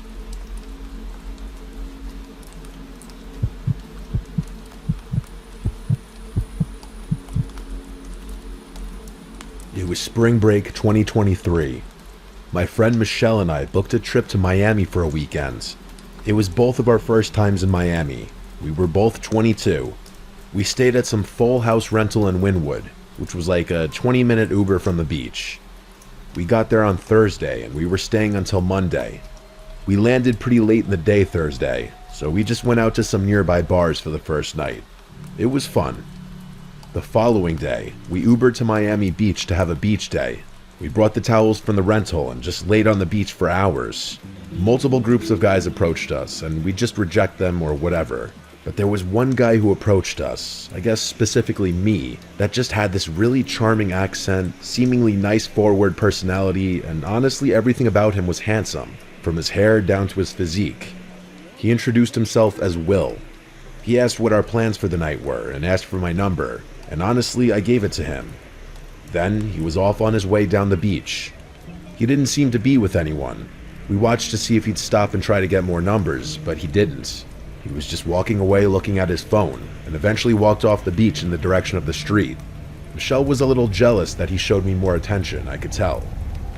Later that day, after the beach and some bars, we left Miami Beach because it was a little too crazy for us. Definitely because it was spring break, but it was just a bit much. We returned to the rental with some drinks and snacks from a nearby store. We drank in the backyard by the pool, listening to music on Michelle's speaker while we plotted our night. It was around this time I shot Will a text asking what he was doing for the night. He responded very quickly, saying he and his friend didn't have plans yet, and then he suggested the four of us go out by us in Wynwood. Michelle jokingly asked if the friend was cute, but I wasn't going to ask that. We made a plan for Will and his friend to come pregame with us at the rental, so they came around 8. The friend's name was Ken, and he was surprisingly good looking as well. I could tell Michelle was pleasantly surprised. They brought their own drinks and left them on the counter in the kitchen, and we drank in the yard for like an hour. They seemed very normal. All seemed like it was going well. We eventually walked to a nearby bar. It was also in Wynwood. I have to admit, Michelle and I were already drunk, and Ken and Will kept buying rounds of shots. Things became a blur pretty quickly. I wouldn't say I blacked out, but bits and pieces of my memory became foggy at that point. Eventually, Michelle and Ken went to another side of the bar, presumably to hook up, so I was alone with Will for quite some time. Eventually, I had to go to the bathroom, but before I left, I remember him calling out, "What do I want for my next drink?" I replied back, "A tequila soda." When I came back out from the bathroom, I couldn't believe what I was seeing. Will was like hovering over the corner of the bar, clearly doing something sketchy. I walked a certain direction to get a better angle, and I saw he had the 2 drinks in front of him, but he was hovered over them as if he were doing something to my drink. I may have been drunk, but that was enough for my intuition to tell me to leave. I walked away without him noticing to the other side of the bar, looking for Michelle, but she and Ken were gone apparently. So I rushed out of the bar and tried calling her a bunch of times, but she never picked up. Around this time, Will texted me asking where I went. I ignored it. I texted Michelle a bunch of times, asking what happened, where is she? And then I eventually dropped the bomb that I think Will was trying to roofie me and that we should get away from these guys. I started walking back to the Airbnb. This was when Michelle texted back, asking, "Why do you think he was roofieing you?" And I said because he was hovering over the drink he ordered for me, doing something to it. She texted back, maybe he was just on his phone. I tried calling her, but again, she didn't pick up. She texted back instead, saying, "I'm still with Ken, just text." I responded to her that I already left, so I'm not going back anyway, and I suggested she meet me at the Airbnb. She responded, "I'll be back soon." So I walked back. When I got back, I let myself in with the code lock. The door automatically locked after like 10 seconds. Same thing with the back door. I sat, really drunk and by myself, honestly worried about Michelle, but also I feel like I was wondering if I was just overthinking the whole roofies thing. Maybe he was just on his phone. Either way, it was too late now. I was surprised that Will never attempted to text or call me again. Next thing I remember was the doorknob to the back door jiggling, and then I heard the button sound effects of the code lock, followed by a failed attempt sound effect. I then got a text from Michelle saying to open the back door. I went to the back door and called Michelle's name through the door. She didn't answer though. So I tried calling her phone, but she didn't pick up. I got a text back saying, "Hurry, open the door, he's coming." And this was when I really started to freak out. I yelled through the door, "Michelle, you're scaring me." There was no peephole or windows to look through to see if it was really her. I begged her to please answer me. She never did. There was a peephole in the front door, so I hurried to the front and looked through it. I actually felt sick at this moment, scared for my life, because I saw what looked like Will hiding to the side of the front door. A million thoughts crossed my mind, like if Michelle was running from Will. I was still too terrified to open the back door without her confirming it was her. I texted her back that I'm calling 911 right now. She didn't respond. I actually did call 911 and explained, and while I was on the phone, I checked the peephole again, and Will was gone. When police showed up, I let them in, and within 5 minutes, one of them asked if my friend was blonde, and I said yes. He then told me that another officer had her in their squad car and was bringing her here. I was so relieved, but also horrified. When she arrived in a second police car, she had been visibly crying. She was very, very drunk. To the best of her ability, she explained that she had her phone stolen, and she was lost wandering the streets for an hour until someone helped her call the police. All of the texts I got from her number were never her. It was that guy she was with, Ken, or whatever his real name was. We also found her phone thrown in the pool in the backyard. They clearly took off the second I mentioned the police. We had to make a police report giving every last detail as specifically as possible. They said they'd get the surveillance footage from the bar we went to. We also had to contact the Airbnb host and immediately cancel our stay and go somewhere else. It was a long, nightmarish night. Obviously, the rest of our trip was completely spoiled. It took a whole week before hearing back anything from the police, and the only reason they called was to confirm what the name that guy that I was texting gave me, because it didn't align with the phone records for that number, which I'd already figured out myself. He was using another stolen phone. After that, I never heard from the police again, which is absolutely sickening how little priority the police put into cases like this, even with easy evidence. I have no interest in returning to Miami after this horrible experience. I could have honestly been killed.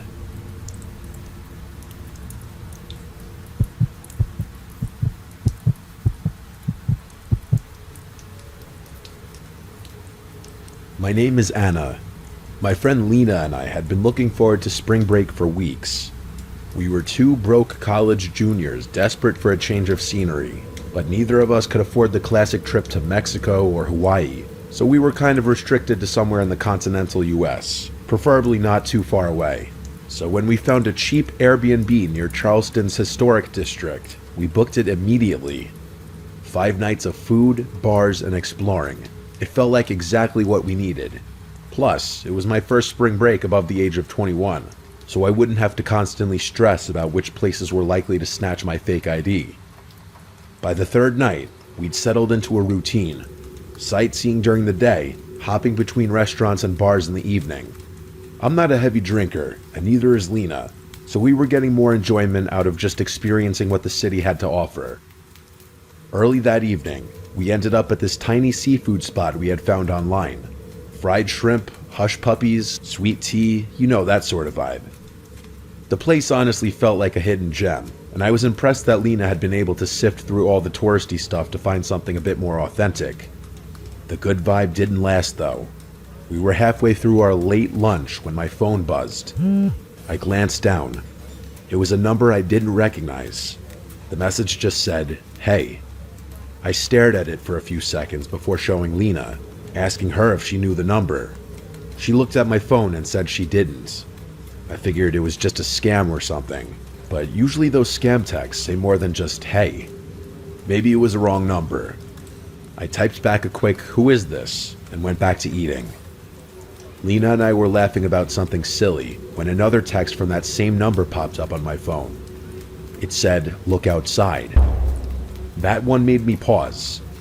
I glanced toward the window next to our table, expecting to see someone waving or messing with me. Maybe one of my friends from school had coincidentally taken a trip to Charleston at the same time we had. But there was nothing. Just the street with people walking by like normal. I told Lena someone was messing with me, and she agreed, saying it was probably just a prank. I laughed, but the thought of that really creeped me out.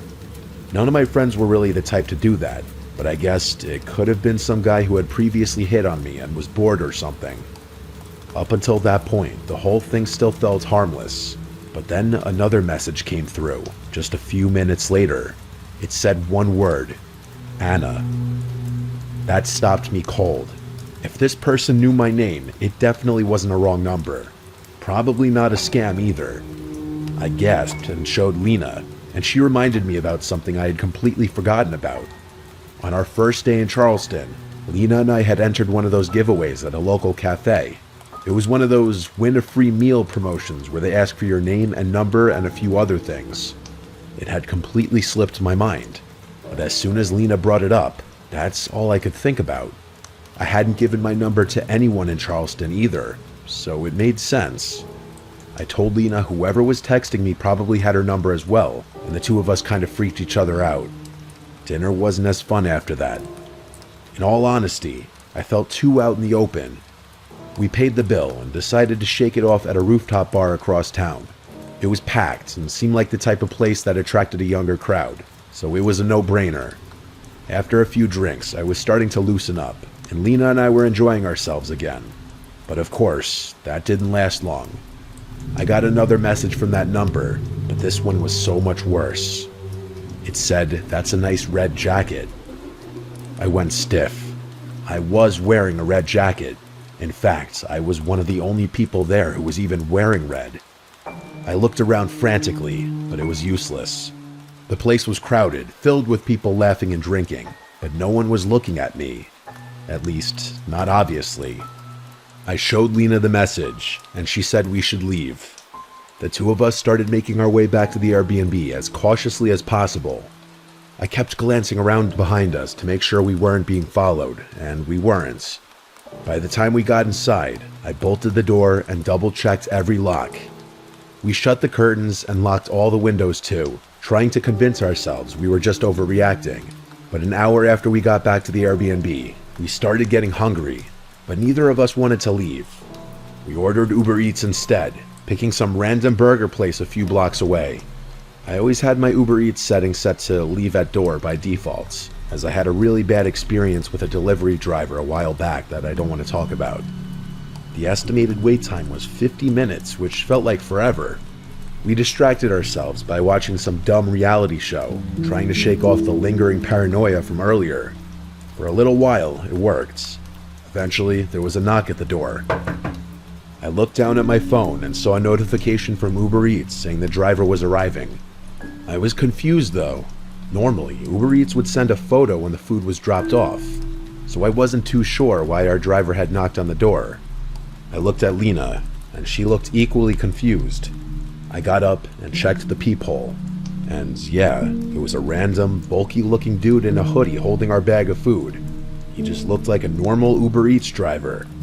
I watched for a few moments, expecting him to set our food down and leave, but he just stood there. After a while, he knocked on the door again and said out loud, "Uber Eats for Anna." I said thank you and that he could just leave it out there, but he still didn't move. There was a long pause, and then he finally said I needed to come out and sign something real quick. That wasn't right. I exchanged a knowing glance with Lena. Something was very wrong about this. She immediately pulled out her phone and dialed 911, mouthing, "just in case," to me. I wasn't going to argue. Looking back, speaking out loud to that guy probably wasn't a smart choice, because after that, he started knocking on the door more aggressively. He kept saying that he had other deliveries to make and that he just needed a quick signature, but I knew that was BS. When I didn't respond, he started jiggling the doorknob. When it didn't budge, he started banging on the door, shouting my name. I honestly thought he was going to kick the door down, and I don't think Lena and I would have been able to fend him off had he done so. But then I heard a siren in the distance, and the banging on the door stopped. I heard the bag of food fall to the porch, followed by rapid footsteps running away from the house. There was quite the commotion on our yard. We heard officers yelling and sirens blaring. Lena and I rushed to one of the windows just in time to see two officers tackling that guy in the hoodie a few houses over. We didn't dare go outside, but we watched as they put him in cuffs and escorted him to the back of one of their cars. The officers then came to our house and we told them everything, including the texts I had been receiving. By some miracle, one of the officers had been patrolling just 2 blocks from our Airbnb when Lena placed the call, which explained how they showed up so quickly. Thankfully, we were in a very happening area. They took our statements and told us we'd be hearing from them soon.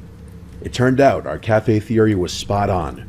He worked there. He had taken photos of the giveaway forms and had been following us since that afternoon, probably because we had written down that we were just visiting for spring break, and that made us easy targets or something. The cops' running theory was that he had followed us home from the bar and waited outside our house. When the Uber Eats driver pulled up, he must have convinced him to hand over the food, maybe pretending to be my boyfriend or something. The guy also apparently had a criminal record, which made the situation even worse. We were dealing with someone with a very violent history, and that was downright terrifying. The rest of the trip kind of sucked, and when it got time to leave Charleston, I was relieved. I still don't know what that guy's plan was. Maybe he thought if we opened the door, he could push his way in and do God knows what. Either way, I tried not to think about what would have happened if Lena hadn't called the police when she did, or even worse, if the police hadn't been able to get there in time.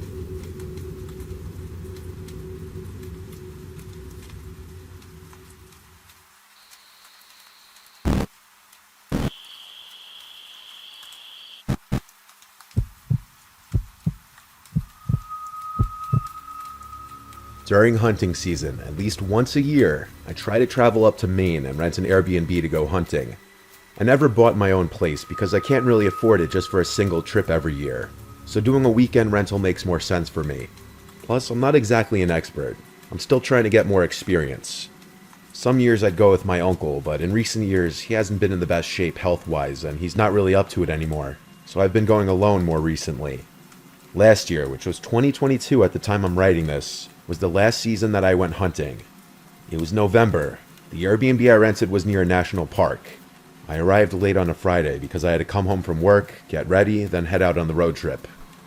When I pulled up into the long stretch of private dirt road to get to the cabin-type Airbnb, it was pitch black outside, and it was dead silent too. This time of year there's obviously no bugs or crickets left, so the nights are dead silent and dark up there, especially if the place you're staying is secluded like this one. I pulled up as close as I could to the cabin, and the owner told me the key would be hidden under the mat. Sure enough, it was there. I brought my 2 bags inside the cabin and unpacked my things onto the bed in the 1 bedroom. It was a very cozy cabin, and the owner already had the heat turned up for me, which was nice. Maine gets pretty cold up there in November. There was cable and Wi-Fi in this Airbnb, so I set an alarm to get an early start at dawn, which in my opinion is the best time to find deer or even moose if you're lucky. The next morning, I was up as soon as my alarm went off, and I was out in the woods in less than half an hour. Since this was foreign territory to me, I posted up behind a blowdown I found, some knocked over trees. Usually this would now be a waiting game, but I heard a man's voice call from behind me. I had a mini heart attack and turned around to see some man with gray hair, but who looked like he was only 50. He was approaching me slowly. He said slowly in a very angry sounding voice, "What the hell are you doing here?" I responded, "Excuse me?" He said, "Hunting is restricted here."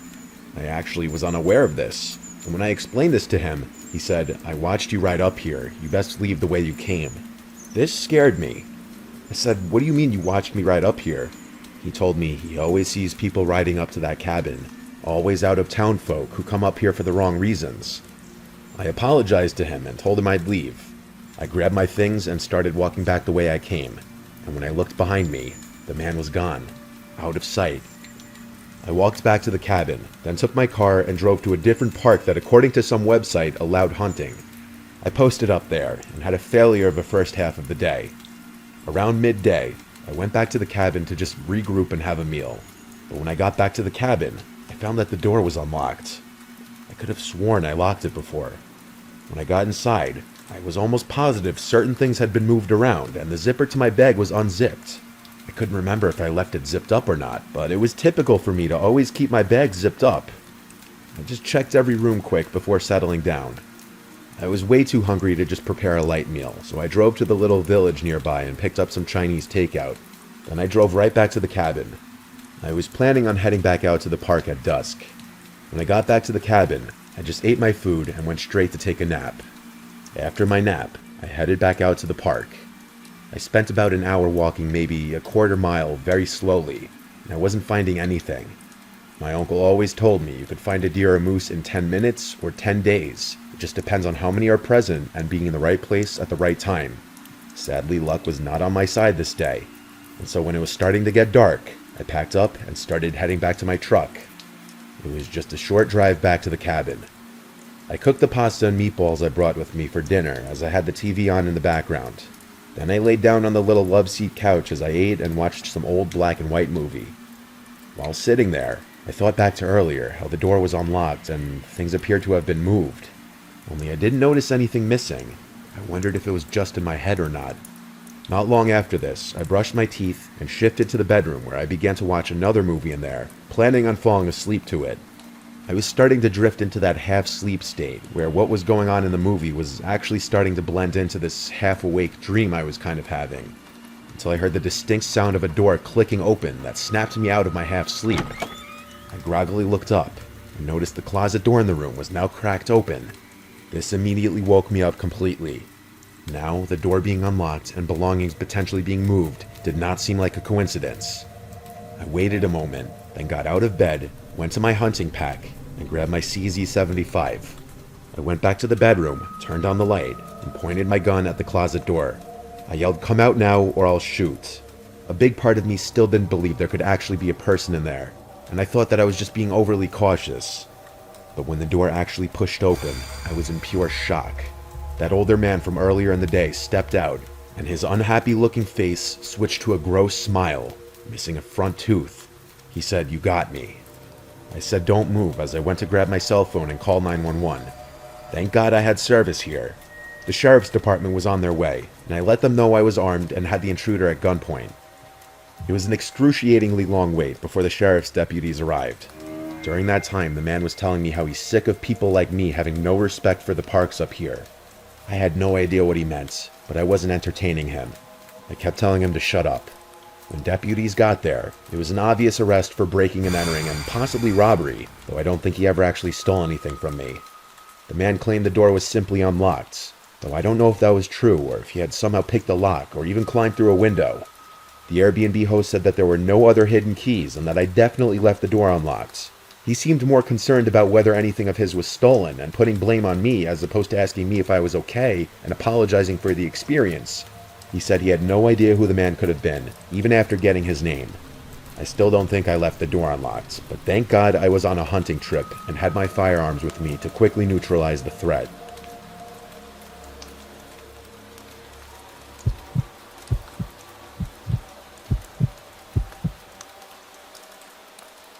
I was 14 when this story took place. It was my first year hunting deer with my family. To be specific, my father, my cousin, and myself. To paint a picture, my blind was 2 miles south of my father's, with his stand being 9 miles southwest to my camp. We drove a four-wheeler about 100 yards away from his stand, which left me with a while to walk before I even got to mine. I live in northern Michigan, and during the winter it gets dark quickly and early. It was around 4 p.m. when I started to get cold and decided to close up my tent. I was hunting with a .243 rifle that had a pink camo cover on it with a strap around so I could hang it off my back. I closed up my blind zippers and put my garbage away in a bucket I had. As I was throwing away my trash, I heard a couple leaves crumble, so I immediately turned my head up to see if it was a deer. After about a minute, I brushed it off as a squirrel or a bird. Disappointed, I closed my blind and headed to my father's. As I was taking my first steps out of my blind, I could see a fresh pathway brush through the leaves. It was a wide path, not from a small animal or even a deer. I immediately started thinking a bear or a wolf, so I started speed walking to where my dad was. I started to panic as it started to get even darker and I was still roughly a mile away. I was just walking as I was stopped in my tracks by one of the most haunting and horrifying noises I'd ever heard. The best way to describe it was a bear/man that was being murdered. It sounded roughly 150 yards back as I started to run. Running with boots and thick hunting gear was hard with 20 pounds on my back, but fear pushed me through and I didn't stop. Around 25 seconds later, I was still running when I heard it again. This time it was louder and closer. At this point, it was completely dark out, with the moon being the only source of light. I turned around with my headlight, and what I saw is still the most terrifying thing I've ever seen. Around 50 yards away, I saw a black figure in the dark, illuminated by the moonlight behind it. It was around 10 feet tall and skinny. Without thinking twice, I started running while trying to get my gun off my back. I didn't know where I was running, but I just ran. I ended up on a road that I recognized as Rabbit Road, the road that connects my camp with the entrance to the hunting area. I ran on the road until I got to my camp. By the time I got into sight of my cabin, I turned around again and saw it again, this time further away. It was still standing up, and I can only describe it as a tall, black, skinny figure. It had long arms and long legs. As I got on my cabin steps, I threw up from exhaustion and continued to vomit for about a minute, as I later then passed out. I woke up to the sound of my dad's four-wheeler turning into the cabin driveway. I started crying as I ran up to him, hugging him. I quickly told him the story of what happened and how I ran back without stopping. He didn't believe me at first, but as we got settled inside, his face started to change as he saw the desperation in my eyes. I didn't sleep that night, or for weeks after. People have told me it was most likely a bear, or I was just seeing things, but I know what I saw. I'm older now, and I only hunt with someone with me. I also hunt with a bigger gun because it gives me reassurance that I could shoot something larger. As I'm writing this was the most scary experience of my life.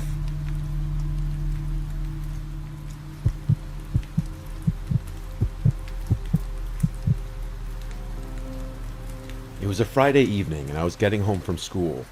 I was 13 years old and was really excited to go hunting.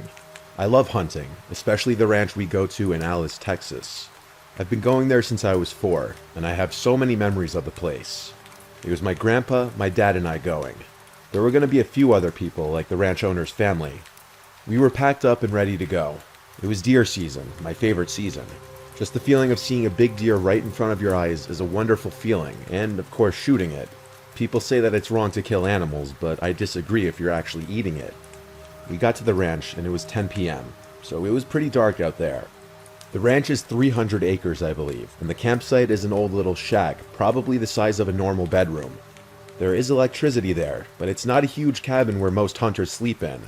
However, there are little beds there. But one time my dad found a huge snake shed in one of the beds when I was little, so from then on we sleep in a tent. The camp is surrounded by woods, with a little field up ahead, probably a little less than the size of a football field. We use that field for dove hunting. Anyhow, we unloaded and chatted for a while around the campfire, telling jokes and whatnot, when we heard this scream. It was the most disturbing thing I'd ever heard. It sounded like a human hybrid or something. The scream sounded not too far away. All of us jumped from our seats and looked at each other. Every man there was freaked out. I could see it in their eyes. The ranch owner was the first one to say, "What the fuck was that?" He then told us and one of his family members to go check it out. He's a pretty old guy in his 70s, so that's why we went to go check it out. We took my grandpa's ATV and did a quick search around the perimeter, only to find nothing. I was still traumatized, and I was even scared to go in the blind by myself. As all hunters know, we have to wake up before dawn and get up into the blind to be unseen by the deer. I went to sleep in the tent with a gun right beside me. I woke up to the alarm and got ready. I was scared of being left alone in the dark, even though it was only an hour or two before dawn breaks. I was still petrified by the scream, and it still echoed in my mind today. My grandpa dropped me off at the blind with his ATV and left. My dad was already in his position. My grandpa's not a soft grandpa. He expects you to know it and do it. Him being him, he just left me in the dark, expecting me to find my way up to the blind myself. So I began climbing up the ladder and began navigating with just my hands.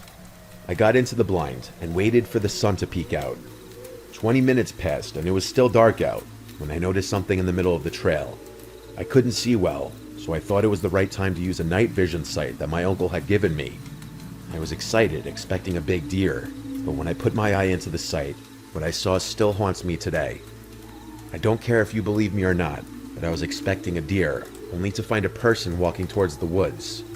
It was distorted looking, but had the same outline of a person.